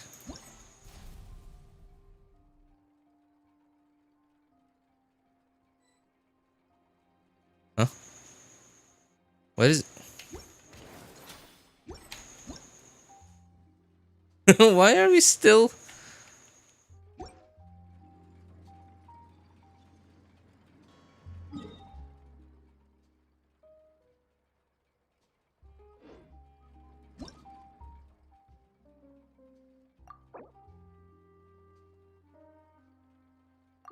I guess he's lagging? Or maybe he's still looking at the different characters? Oh my god. C6 everyone, jeez. Okay. Yep, those are some whale stats. Those are, okay, really low crit rate.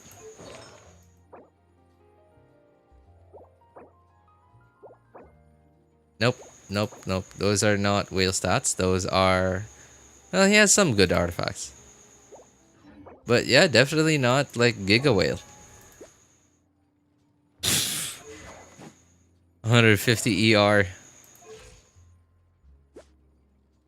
I get, okay. I don't think Shenhe has... Does Shenhe have any energy related constellations? I don't think she does.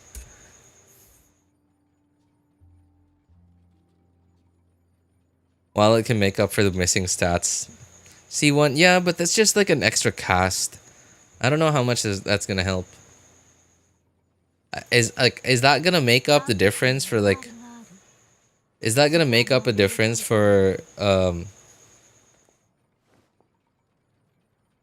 right, like it's like I think a comfortable amount of ER to have on Shenhe on most of her teams is like at least 200 or 210, maybe higher. I don't think an extra cast of her skill gives you an extra 50% ER. That's considering she's already in a triple cryo team. I guess if you use her in a Skirk team.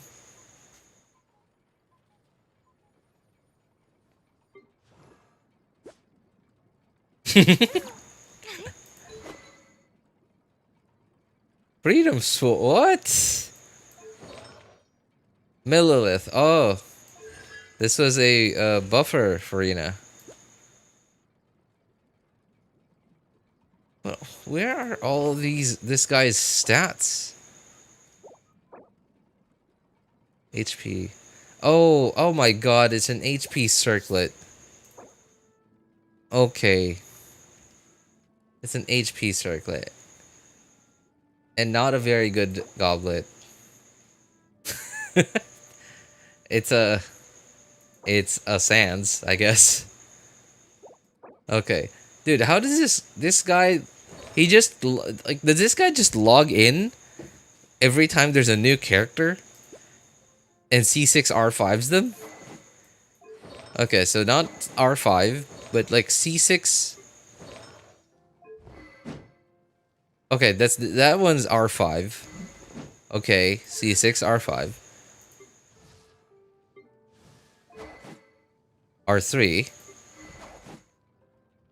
Arlecchino did not want Arlecchino.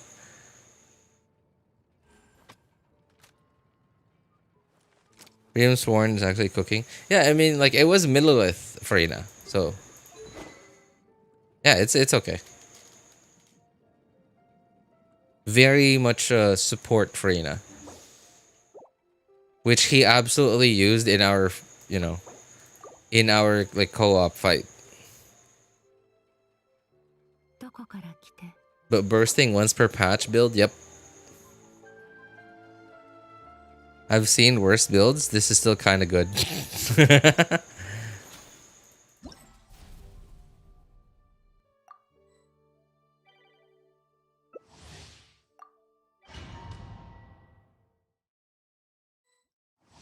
She's already in cryo team. I think it will make up for it. She's already getting particles from the other characters in the team. I have so my Skirk on this account, or sorry, not Skirk. Overload. Okay. C6.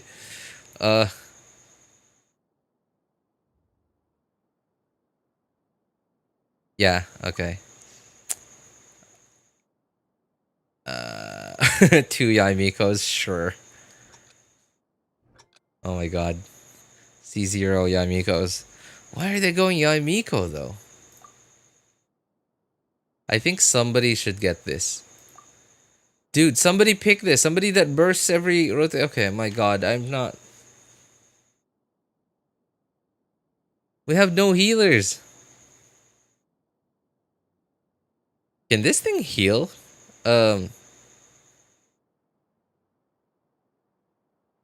Normal text. Okay, somebody please get this. What is that? Skill damage, crit damage. Okay. Oh my god. Well, I'm not gonna be able to burst every rotation, so whatever. Enslave them, pick Chevrolet.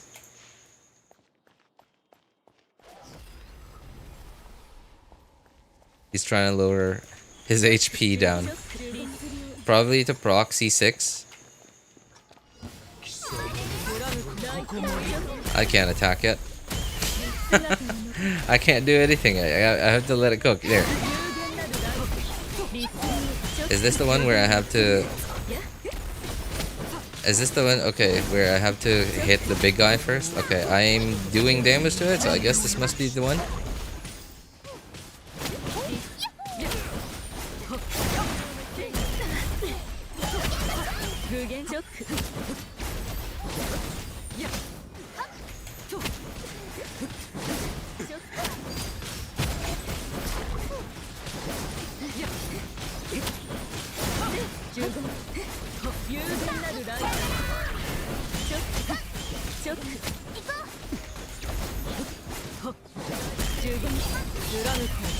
I absolutely hate these kinds of enemies where they just keep bouncing around and you have to keep chasing after them.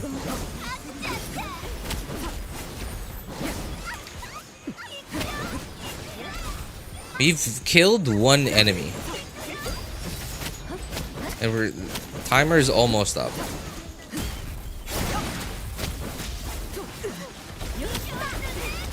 Oh, she's not dead.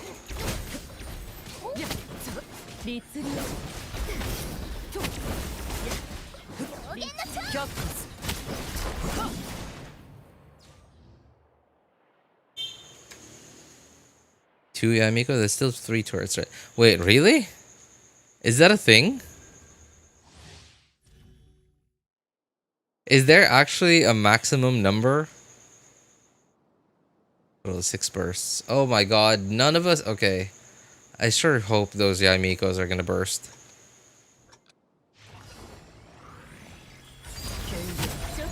Oh my... Okay, this is what I'm talking about. So these enemies hide. And to get them down, to get them knocked down, you need like at least Electro, right? Ideally Electro and Dendro.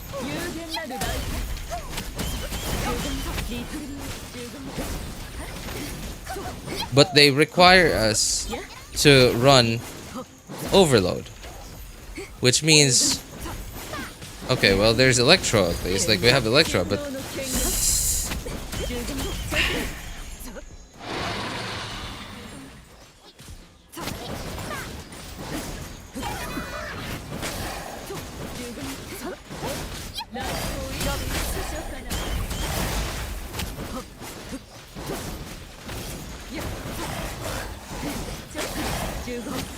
if they do the same thing that they did to me yesterday, like with the whole like making me making us fight the thing again, the Fontaine boss, the dancing robot boss.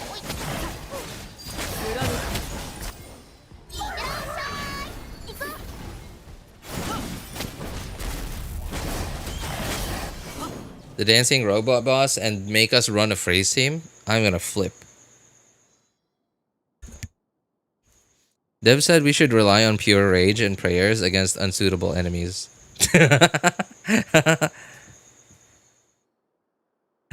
Only 3 can exist at any point. Oh my god. These guys are okay. I mean, okay. I guess I can't blame them too much because I didn't know that about Yaimiko. But at least I don't have Yaimiko.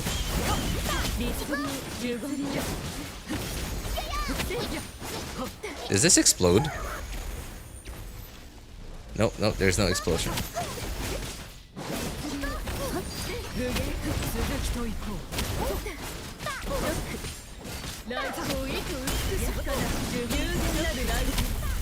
I absorbed it a little too early.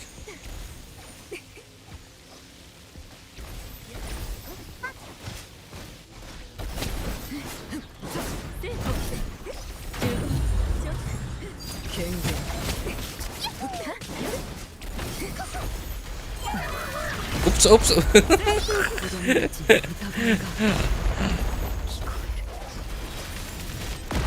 I do not know the timing of this boss, man. I've hardly ever fought this thing. Why does it feel like the Arlecchino's mark is... Okay. I was about to say, why does it feel like my Arlecchino's like mark seems to be taking way longer than usual to cook? And then I realized, yeah, because we're in 4-player co-op, which means I'm on the field with Arlecchino the whole time. So I can't actually like swap off of Arlecchino to do my other character's abilities. So I'm just like stuck here waiting for it to cook.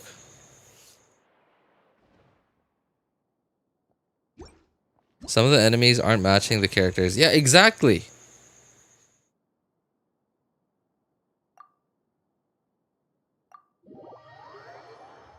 Why would you use 2 Yai when only 3 turrets can exist at any time? Burst from either Yai would consume the 3.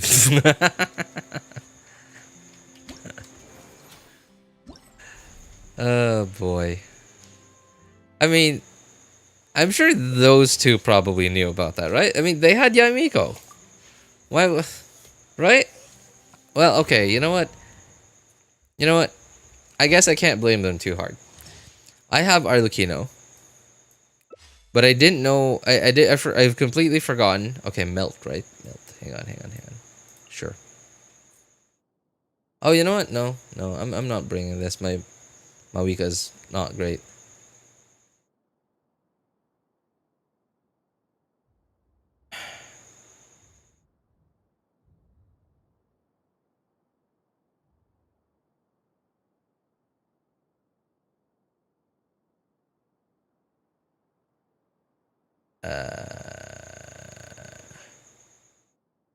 Okay. Sure. Yep. Alright. We're good. Dude, no, wait, no. Don't go, Mavuika. Another cryo character. Oh my god, these guys are idiots. I'm the one that's gonna be doing the melting here. 3 pyro characters?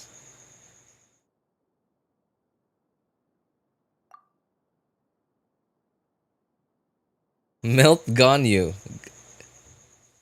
I mean, at least it's C6 Ganyu, but like, still, I don't have whale artifacts.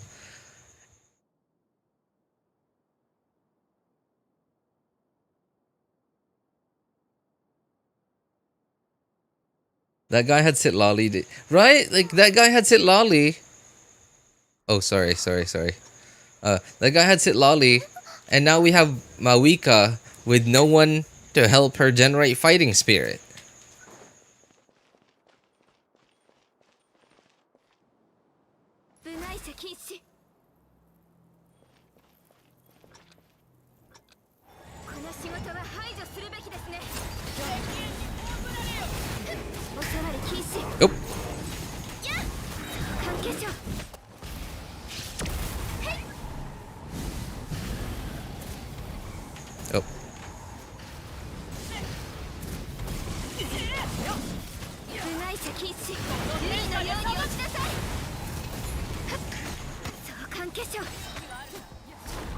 My what though?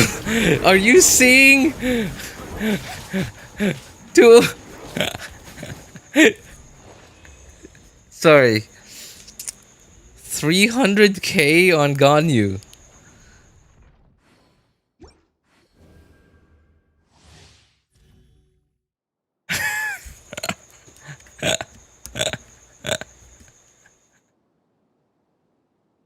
I mean, okay, I did pick a buff that gave me 800 EM, so I'm not surprised, I guess. Okay, wait, is my plunge... Are my plunge attacks gonna do anything?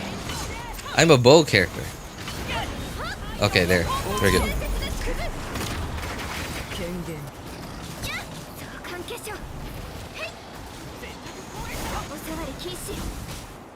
Oh, come on. These shields, man.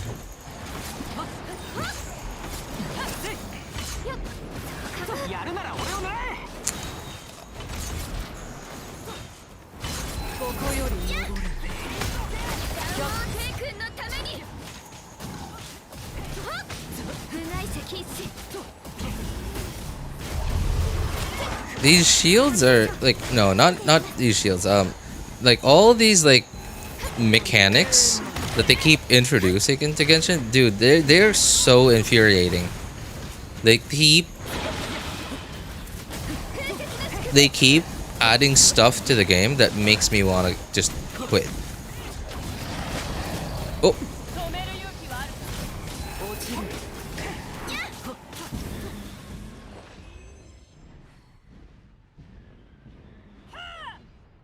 800 EM, dude, it's 800 EM on top of having all your damage stats already. That's nuts. Show him Ganyu, dude. Power of the goat that once dominated the abyss.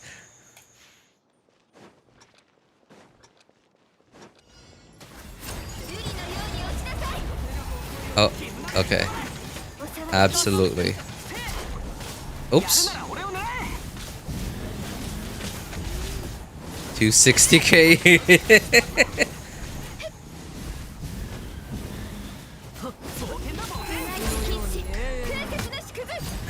This is crazy. Is he going to panic mode yet? Nope, not yet. 320k, jeez. This is insane.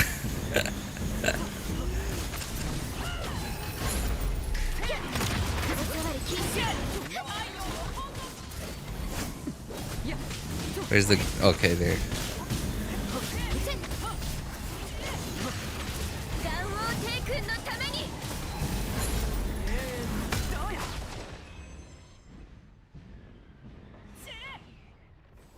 Wait for Pyro and nuke the down boss. The person using Arla boss right off the bat is destroying this game. Huh? Arla boss right off the batch is destroying this game. I'm sorry, Wayne. Oh, Arla burst. Yeah, okay, right. Speaking of Arlecchino burst, it's so frequent. Like I get somebody who I team up with uses Arlecchino, and I'm just constantly healing the like the snap. Like constantly, I'm like, why are they bursting on Arlecchino so much?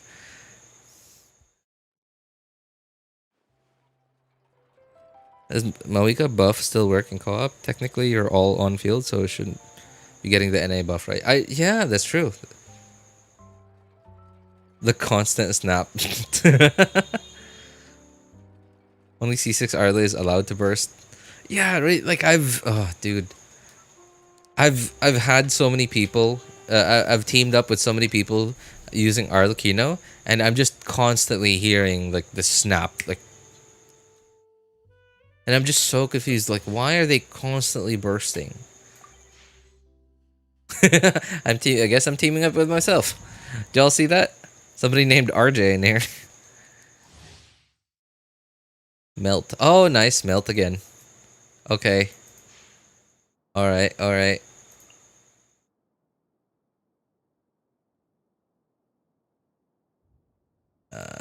This is okay. Somebody should bring Kazuha. We need crowd control, man. What are these? Is that the big boss? Okay, whatever. I'm going.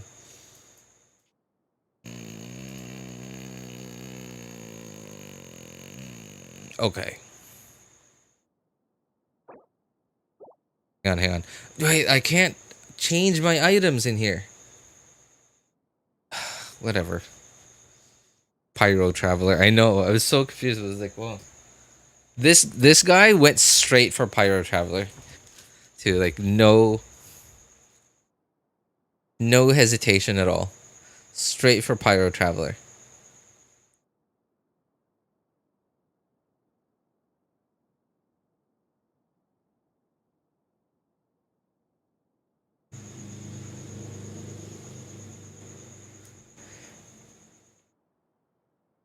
Lacking cryo care. No, I'm not readying. Okay.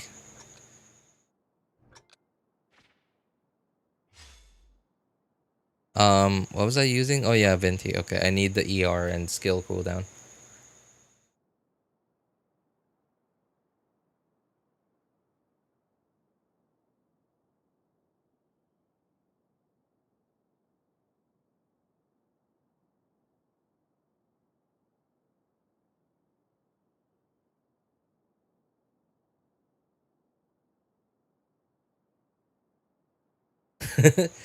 Okay, I was about to say no healer, and then I remember I just called Fie as a healer.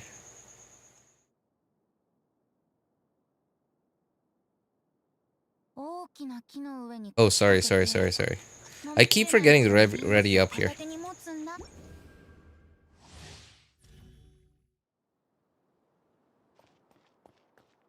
36 opponents well inside the safe zone. Okay.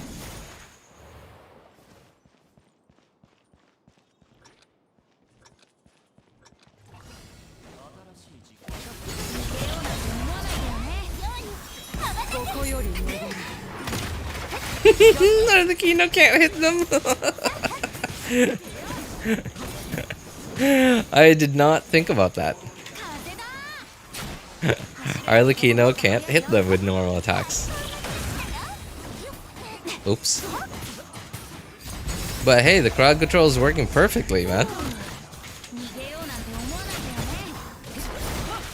Immediately burst. Oh yeah, you're right. Oh my god, he's bursting. Okay, but at the same time, you know, like I can't blame him because I am Venti bursting. So he can't hit them. However, it is disturbing how frequently this guy is bursting.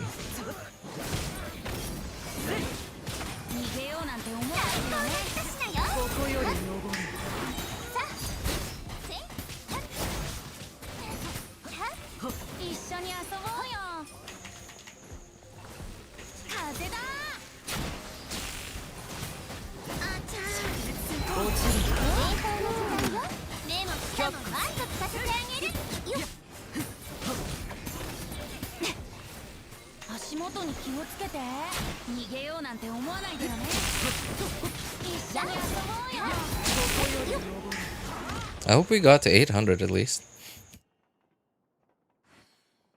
Venti is so satisfying. I know, right? Report RJ. I'm tired of these Arla mains. 10 attendance. Oh my god, yes, please. Dude, I miss... Okay, good. At the very least, I am actually using Favbo, so that's okay. Elegy definitely would have been better. Yeah, that's another complaint I have of this event, is that there's no way to... There's no way to change artifacts or weapons, to switch weapons at the very least, when you're already like teamed up.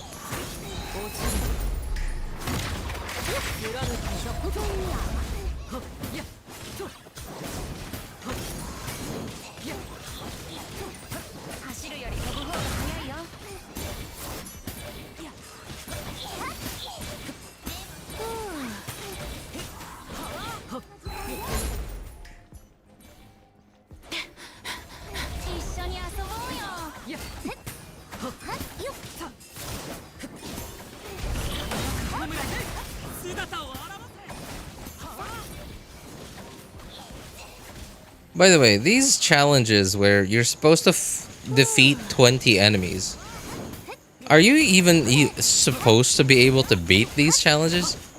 I think I've only ever done it once. I've only ever beaten this challenge to like defeat like maybe once or twice.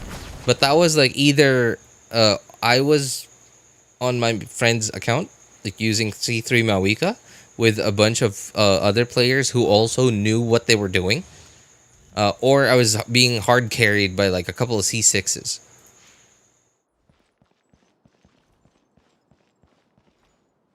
Just gotta hope that your units are well kept. Thankfully, I do that. Like for the most part. Oh, it is the bosses. Okay, okay. Well, Venti's useless. What? How did that hit me? Okay. Maybe I'm not as good as I thought I was. Hey, why are you targeting me?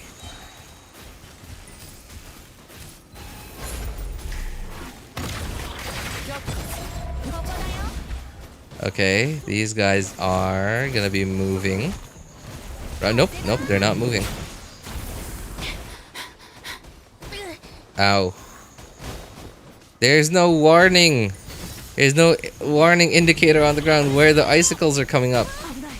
Oh my god. Wait, who's healing us? How are we getting healed?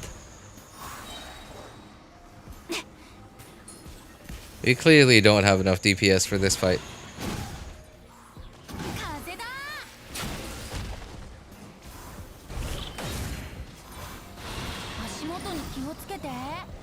Uh-oh. Oops!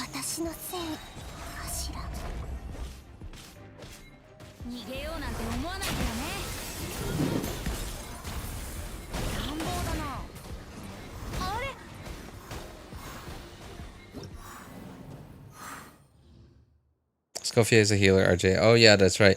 You know, I keep forgetting that Escoffier is a healer. I don't know why. Maybe, okay, I guess it's because you don't really need a healer in a freeze team. Like, the only reason why, now in 2025, you quote-unquote need a healer in a freeze team is because Farina is there. Like, to help her build fanfare stacks. But, like, I never think about, quote-unquote, bringing a healer in a freeze team for the healing. I just bring a healer in a freeze team for Farina. Yes, you do. It's from a deal, girl. Yeah. Oh, hey, what's up, Luap? How you doing, man? Oh, electrocharge. Okay, sure. Healing effect. Okay. Oh my god. Okay, electrocharge, right?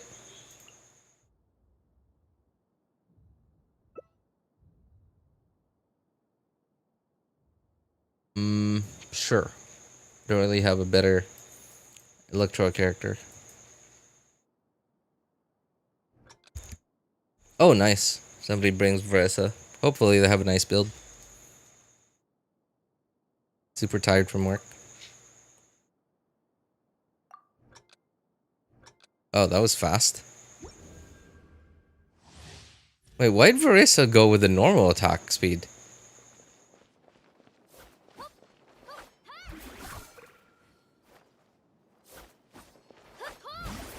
I like this guy.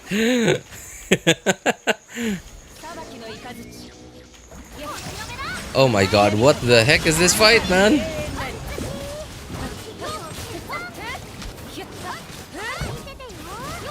We fight 3 at a time?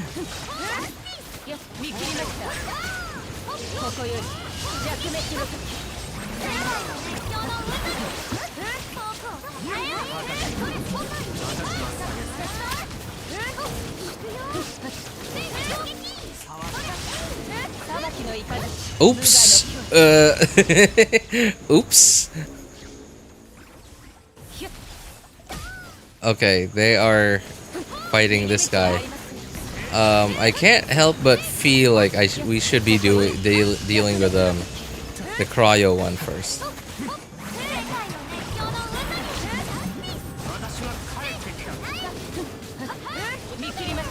I am however, doing a lot of hyper bloom against this guy though.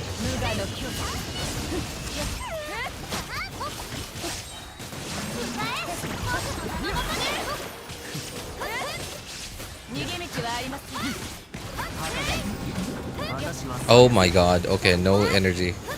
Well, that's unfortunate. Okay.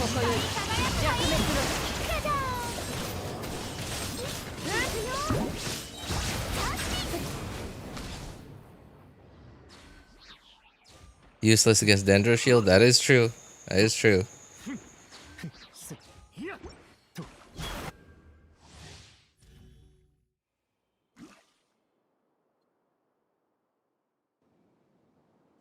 Safe zones. Oh, okay. Dude. Overload. I hate using Raiden Shogun to fight Pyro Slimes. It's awful.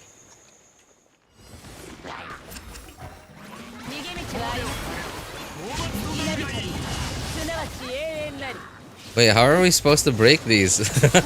Without me and Barisa, we're not gonna be able to break these Cryo Slime shields.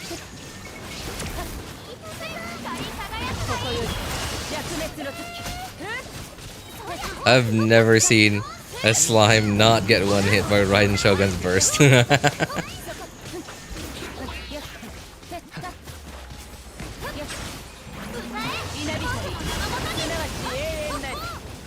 Why are you firing at this cryo shield, dude? Go fight the one with the hydro shield.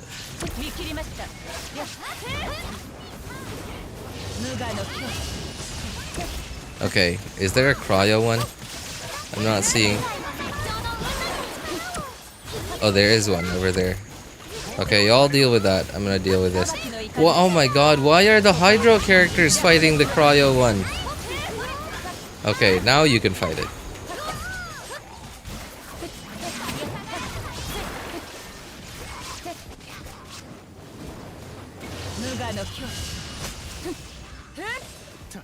At least the Niblet realist went away. That is true. He did realize, but like the second time though, they didn't. Okay, at least we got to 800, so that's something.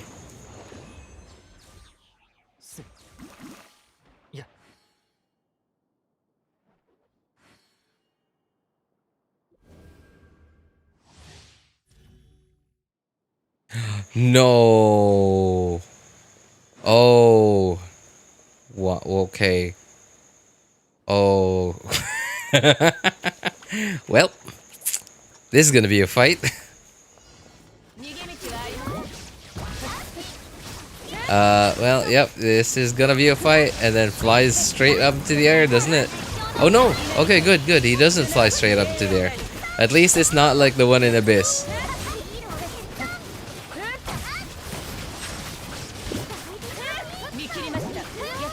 Okay, at the very least, it's not like the one in Spiral Abyss.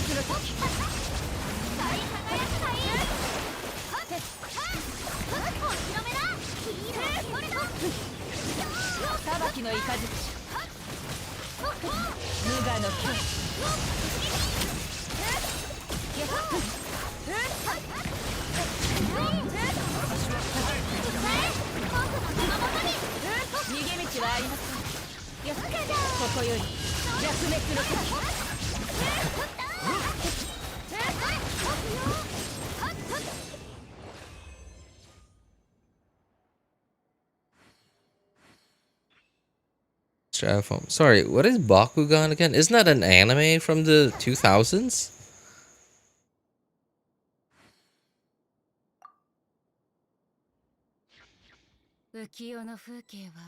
Extra charge is staggering the boss. I don't think it was staggering the boss.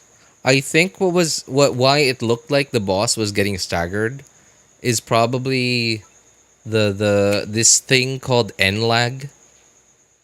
Have you heard about? Yeah, have you heard of N-lag? Wrong. So N-lag on top of the actual lag. I think that's why the boss looked like it was staggering.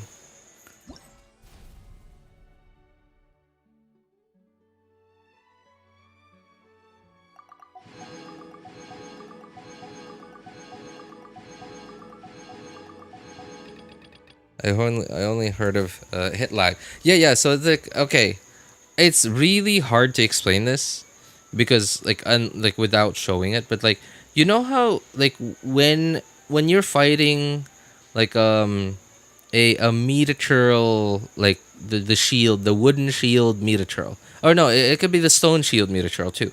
Yeah, so either the stone shield meteorol or the wooden shield meteorol, right? One of the shield meteorols. When you fight them and when they're shielded up, like when they're holding their shield to like defend themselves, every time you hit their shield, like it lags. It looks like they're lagging for like a split second. That's what's called hit lag. Now I don't know like where else that applies to. I have no idea actually, and I don't know what that does to combat. I guess like it makes the enemy like stagger for like a split second, I guess.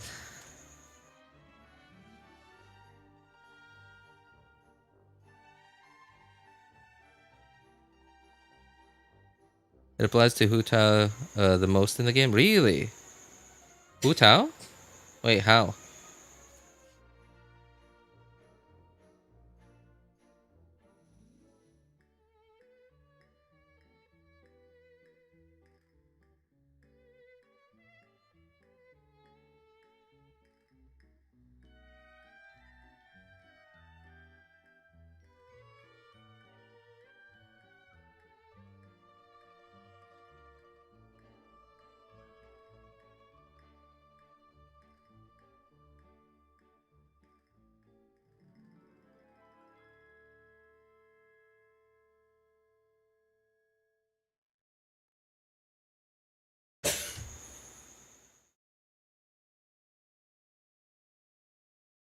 When you hit the enemy, your timers and everything actually stops.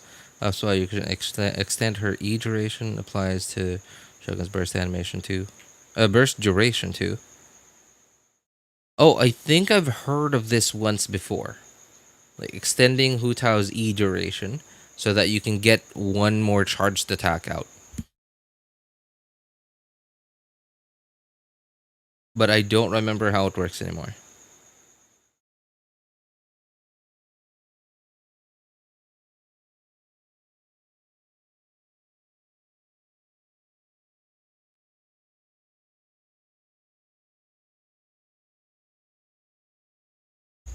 That's why it's impossible to do N3C times 3, N1C Shogun outside of combat. You can do it in battle.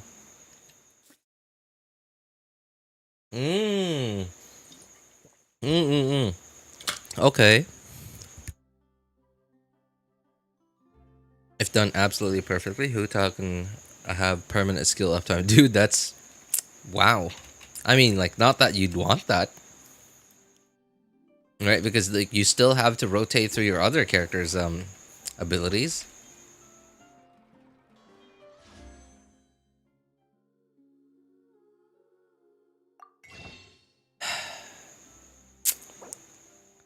Seven. 28 pulls.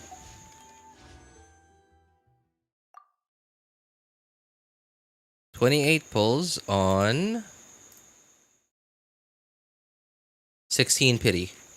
16 pity, 50-50. Okay.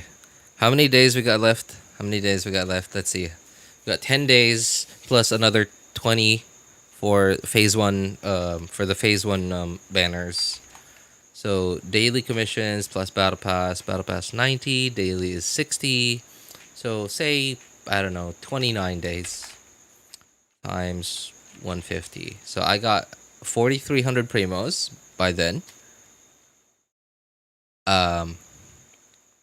Plus about 1,000.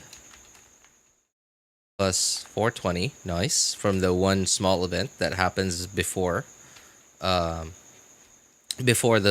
phase 1 5.8 banners go away. How many primos does Abyss give again? So 800. Abyss is 800 and Theater is 800, right? Plus 1600. And I believe, how much was Onslaught again?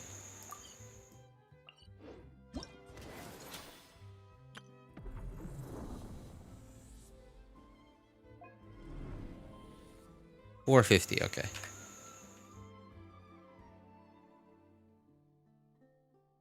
Okay, so I got about almost 8k primos. 8k primos on top of.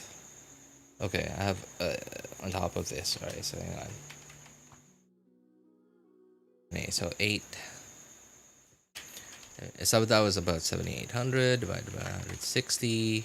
So that's 48. 48 plus 28.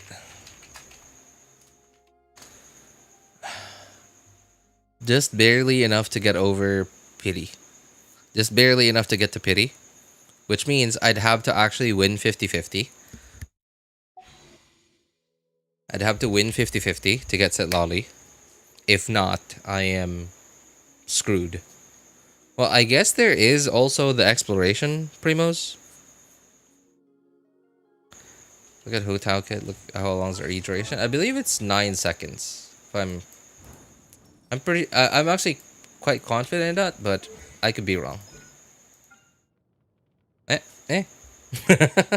I mean, I did use Hu Tao for a really long time, so not surprised that I still remember that. Who are you who are you farming? I'm not farming for anyone, Bozan. Especially because, like, you can't...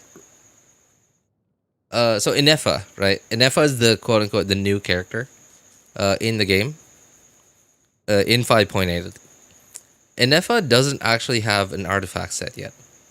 I mean, sure, I guess you could run her on 4 Gilded. You could run her on 2-piece, or Millilith, I believe, is okay too.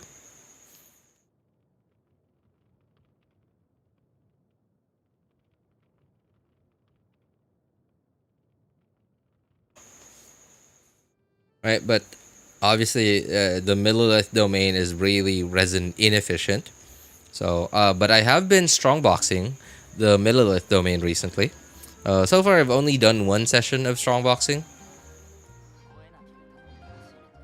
for the Millilith domain. I have whatever. I have a set.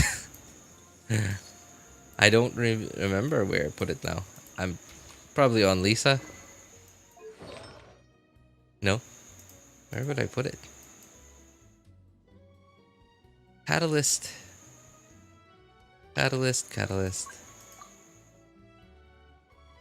Ningguang? No. Oh, maybe Ifa? Oh, it is on Ifa. Okay. I got whatever. I got whatever. I got whatever's on Ifa right now. That's my Citlali set, future Citlali set, if I get her.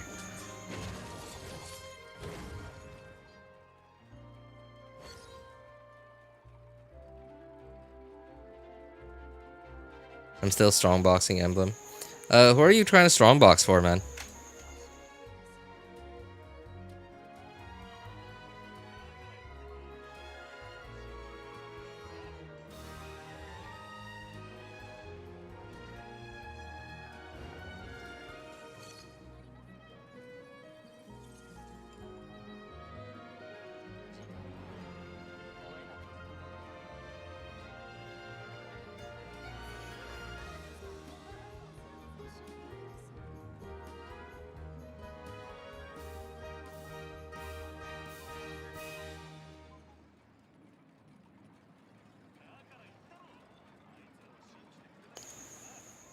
Shogun, Xiangling, Xingqiu, Yelan, in that order of priority. I mean, okay, you can you can just reduce. You could just reduce your artifact standards. You know, like just get a usable set for all of them, right? Like, okay, for example, like so we have the catch, right? Like, I don't know if you have engulfing or whatever you got. If you have the catch and engulfing, like maybe give one to like whatever, right? So the catch gives you 12 crit rate. So include that in your stats, the 12 crit rate. No need for you to get 70 140 when the catch is there. You get it, like the catch makes it so that you are able to afford to stay at 58 140 on one of them, either Shogun or Xiangling. Right, so just try to aim for somewhere close to 70 140, and then once you get that with the amount of ER that you also and meet your ER requirements, that's it. Like, stop building them, right? Just so you can actually move on to farming for your other characters. Xingqiu and Yelan honestly are fine without emblem. I mean, like, I don't know about you. If you still need to farm for other characters, then like I would highly recommend that you skip emblem on Xingqiu and Yelan for now. Just come back to that later once you've farmed for all your other characters too.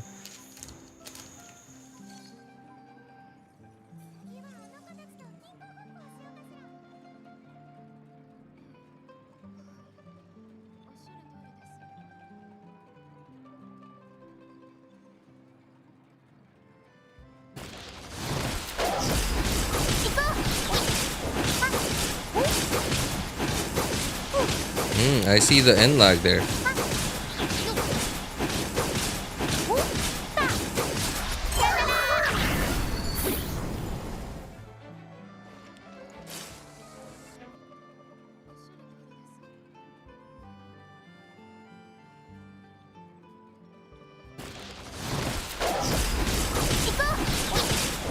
So is it with the normal attack?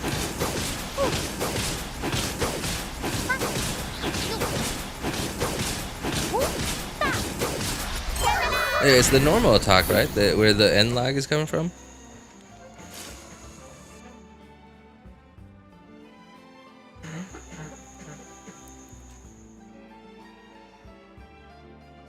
That was pretty long. Pretty long Hu Tao duration.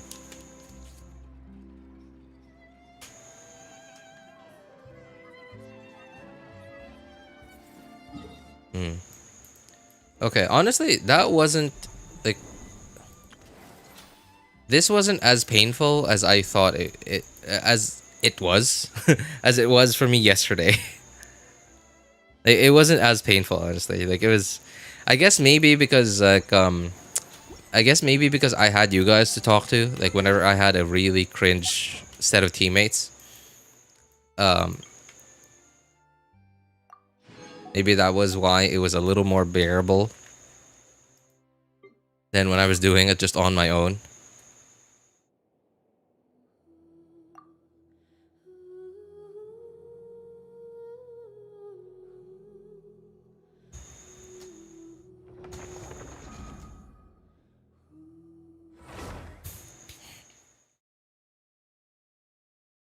Into has the fastest rate of hit. That's why it takes advantage of hit lag the most. Oh, really? Want to practice it? Looks like something I can flex once I learn it. Flex to no one. Another thing you could learn in order to flex on people would be like plunge Diluc. I still do not understand how people are able to do plunge Diluc. It's something to do with dash. It's like normal attack dash plunge, something like that.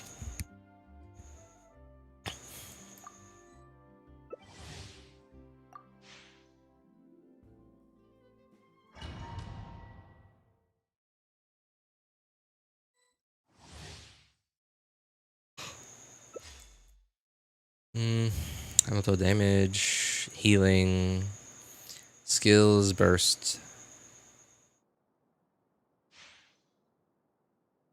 Third account, right? So okay. Third account. Okay. Overload. Ideally, you want Chivalrous.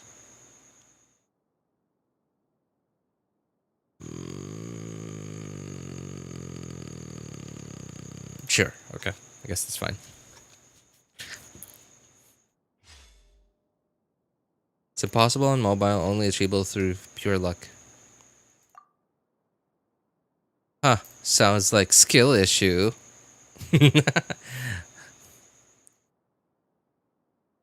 Yeah, I remember spending some time. I remember spending some time long ago, trying to learn how to do it. But I was only ever able to do it with Diona. With Diona and double Animo.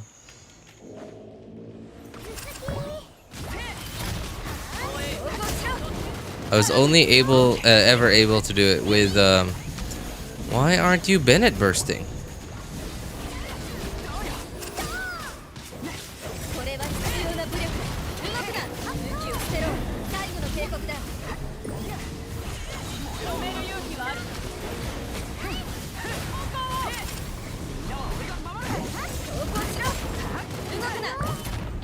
Oops.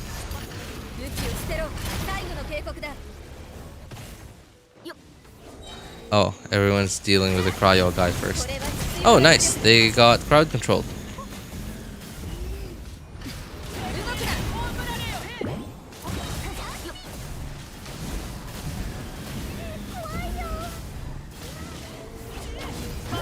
Oh, that's not cryo.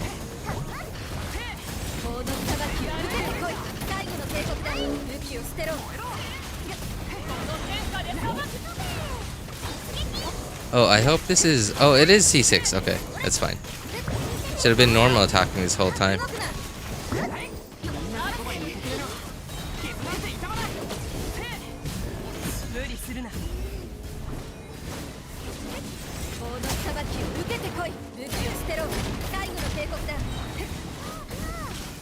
What? It feels sluggish holding E on Chivalrous.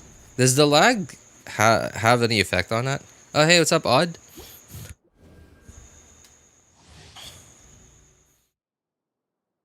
They place enemies in this game mode so far apart. Yep, that's true. Well, at the very least, those angel things, whatever they're called, at least like they teleport to each other, to us. Oh my god. No, dude. We should not be dealing with that guy first. We should be dealing with this guy first. Come on. That guy's gonna come chase after us anyway.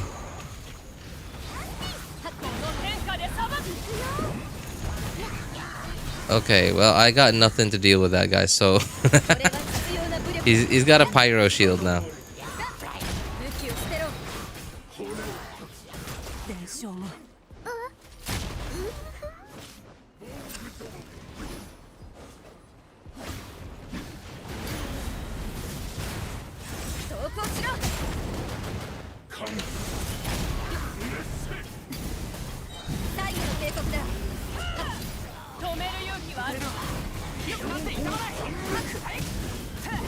Okay, that's one. Well, now we got two pyro guys. No point in attacking that one. We can't kill it anyway with a pyro shield on.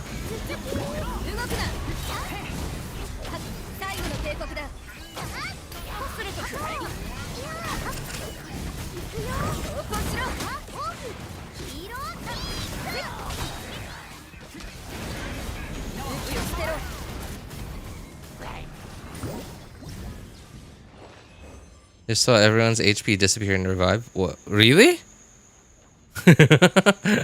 Including mine? Was it a glitch, maybe? I almost thought Versa was pyro.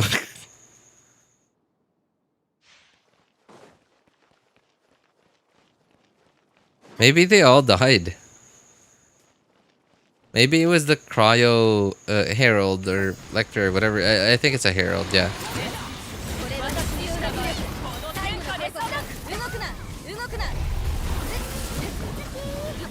Like maybe he did his like big like circular slash attack while everyone was in Bennett's circle and just melted the heck out of everyone.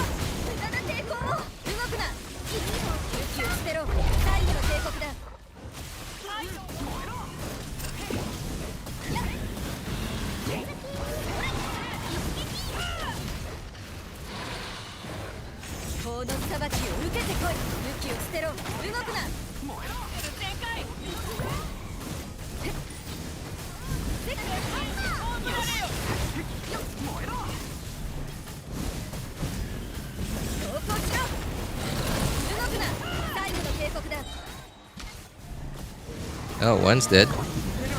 Unfortunately, the other one's gonna revive. Yep. That's oh, this is cringe. And they're gonna kill that one right as okay, no. At least it wasn't as close this time. Okay.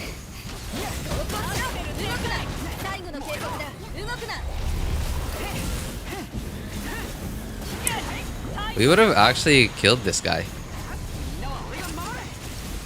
Unfortunate. They all got killed by the pyro dude together. Oh god. But everyone dying except RJ was so comedic. That is so unlike me.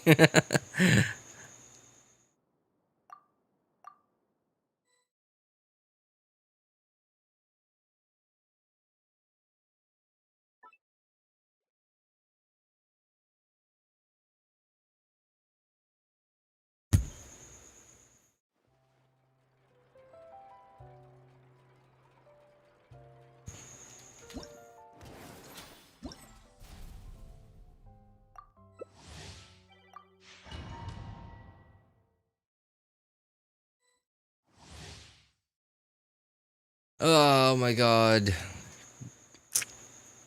Burning?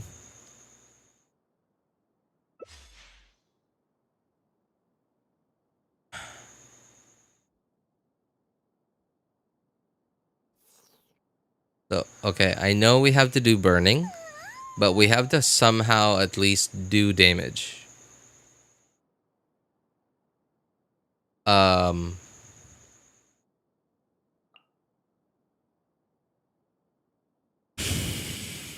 No.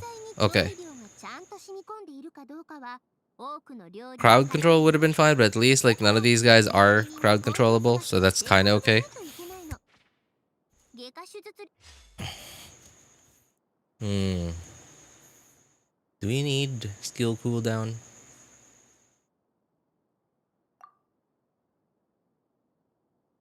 And skill damage. Why do people pick this? Use normal attack speed, normal attack damage. I think this. Oh my god, Mavuika should have gotten this one.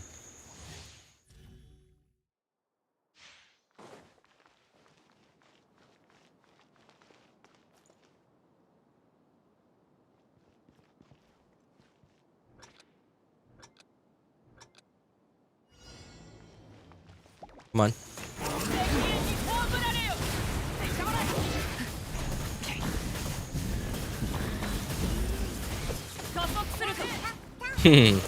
A lot of people have C6 Bennett already. I'm gonna assume that my heal only applies to me. And it's not actually gonna heal anyone else. Come on, who's charging? There it is.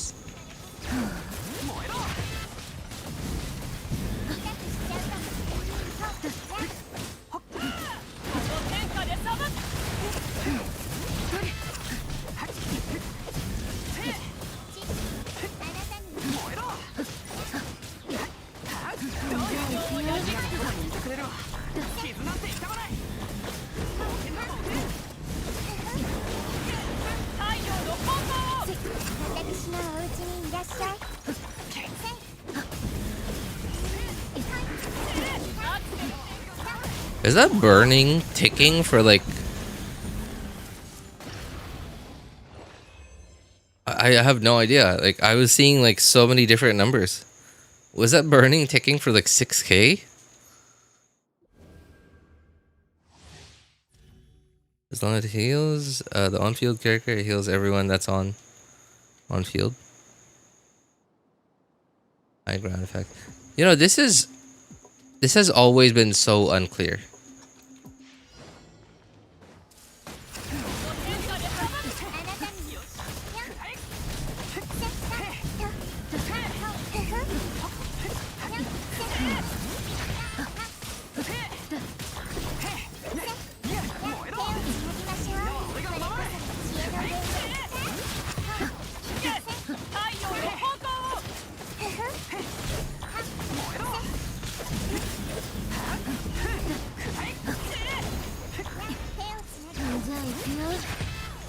Wait, what?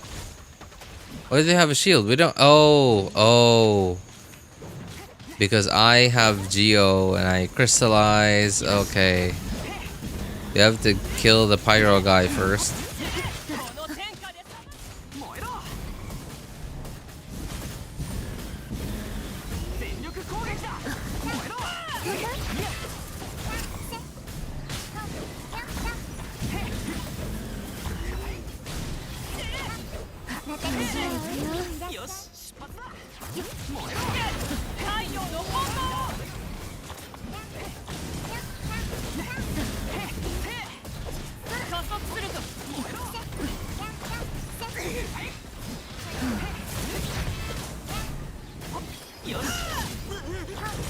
And they have a shield again.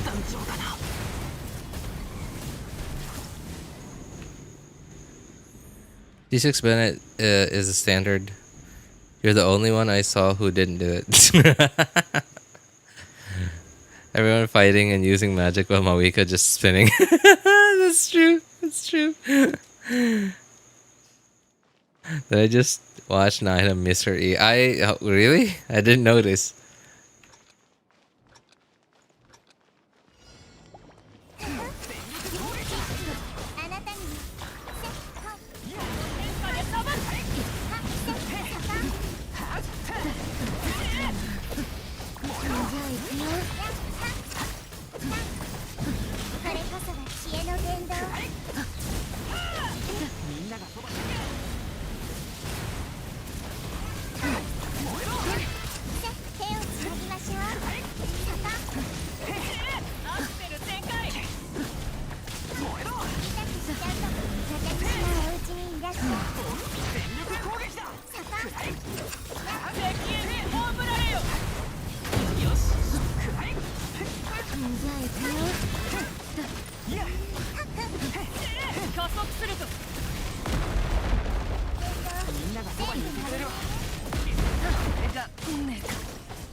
You're lagging so bad that the voice lines and animations are delayed like lightning and thunder. I mean, I am across the other side of the world from these guys probably, so it's understandable that there'd be quite a bit of lag.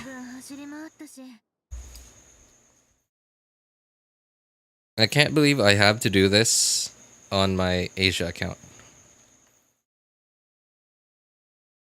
I probably won't.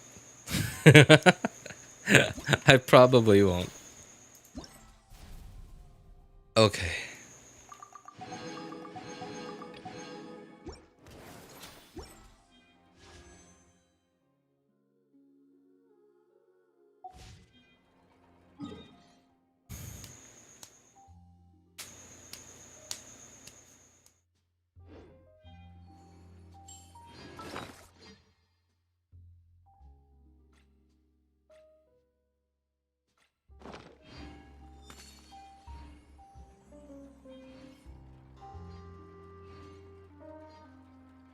You're the one who has 3 Genshin accounts. Well, that is true. Technically 4, but I hardly ever play on my Asia account. よく見る材料の中にも意外な風味が隠れていることがあるのよ。味覚と嗅覚、思考を十分に鍛えて初めてそれを見出せるの。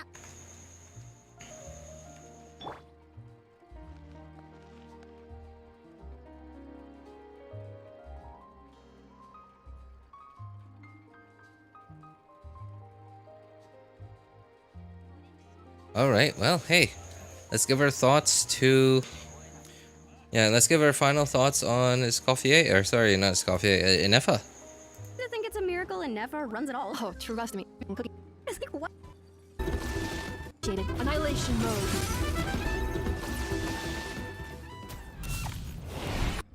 Travelers will... Things, am I? I'm not seeing things, am I? The reaction between Hydro and Electro, it's different. Super different. Oh, yes, it is. Ineffa is the first Nodcry character travelers will get to meet. And guess what? She's bringing a new elemental reaction with her. What? A new reaction? Yes, so when Ineffa is in the team, she can trigger the new Lunar Charge reaction when Electro meets... Okay, that's Lunar. Let's talk about, Bird. Ineffa's arrival opens a lot... Hey, it's almost like existing high... Actions triggered by your party will be...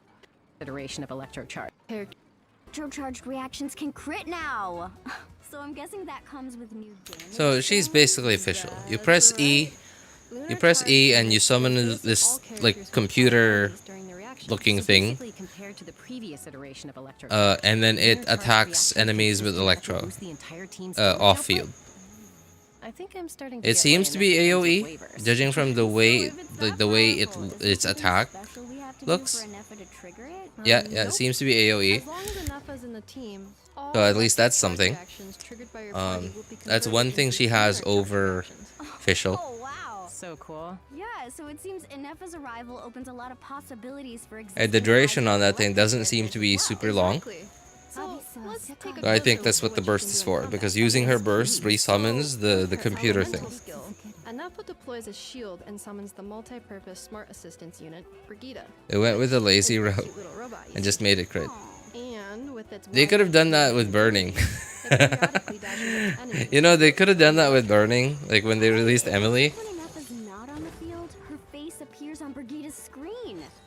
It's almost like she's controlling the bot and making it attack. Cute. So cute. Brigida might look adorable now, but during Ineffa's elemental burst, Brigida transforms from an adorable little bot into a formidable machine. And Ineffa's elemental burst launches Brigida forward, unleashing a rocket punch that sweeps through enemies, dealing AoE... Only Nodcry character I'll pull for is Columbina and the captain of the Harbingers. Captain? If there are thunderclouds created by Piero, right? Piero? Nearby, Brigida will unleash an extra attack. Whoa. Note that this attack... Yeah, like even her passive is basically official Ascension 4. Right, like if she triggers this happens, an extra attack.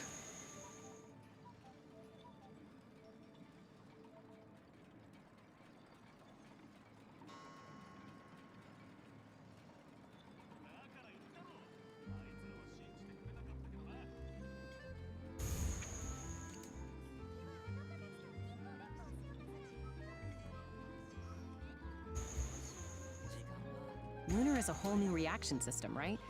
Do you think we can expect more characters in the future to use it? Oh, So excited for her. Columbina? Not a one-off. Oh, sick. I guess that means the new lunar mechanic will be expanding in Nodcry.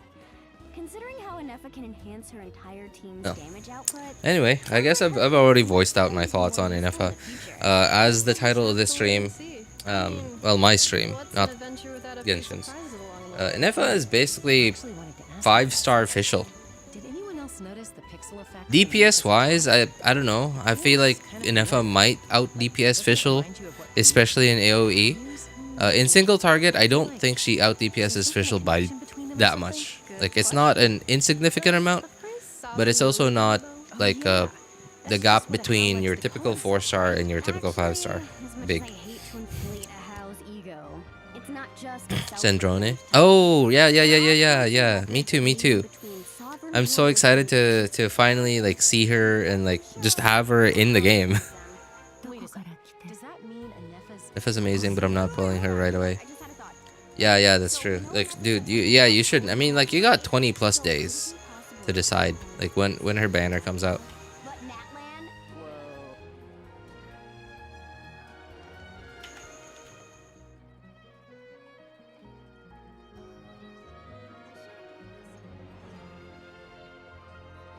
Columbina, Sandrone. The most amongst the Harbingers, especially Sandrone.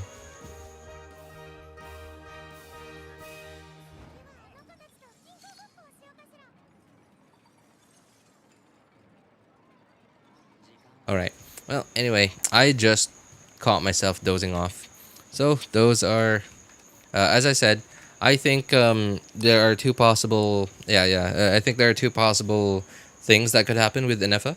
It's possible that Ineffa might just become another Emilie, just like exactly what happened with Emilie, because like Emilie was released right before 4.0, like back then, and she was supposed to, I guess, bring a basically dead elemental reaction into the limelight, which was burning.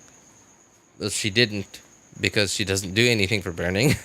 She just does more damage because of burning, and that's all she did.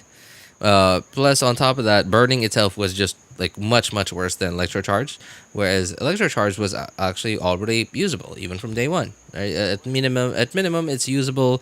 At best, it's good. So at least Ineffa has a lot more to work with. On top of that, there's been a bunch of power creep that's happened since Emilie's release. So I think Ineffa's multipliers, I'm going to assume, are going to be definitely better than Emilie's for her personal damage. Worst case scenario is that Ineffa actually becomes one of the few characters that future Nodcry carries rely on to proc their artifact sets or their part of their kits. That's the worst case scenario.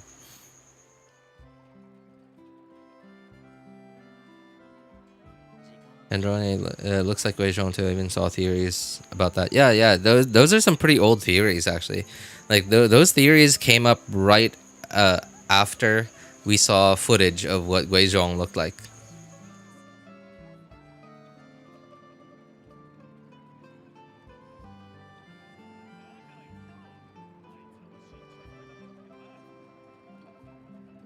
Next character, when Ineffa is in the team, this just straight up mentions her name.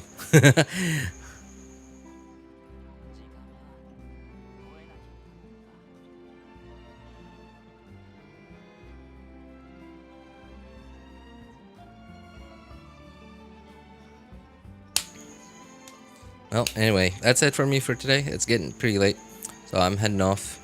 So for those of you who need help building your characters, accounts, or making a decision on which banners to pull for, feel free to join our Discord server. Links are in the description of all my videos, while in streams, and in the pinned message in the YouTube chat. If you want my personal opinion, you ping me over there. My name is Elvis Einstein. Of course, you can ask for other people's opinions too. Thank you guys so much for coming by, hanging out, and being awesome people. Have a good day, good afternoon, good evening, and take care, everybody. Bye, guys. Thankfully, I don't have work early tomorrow. So that was the reason why I was okay, like going to bed a little late tonight.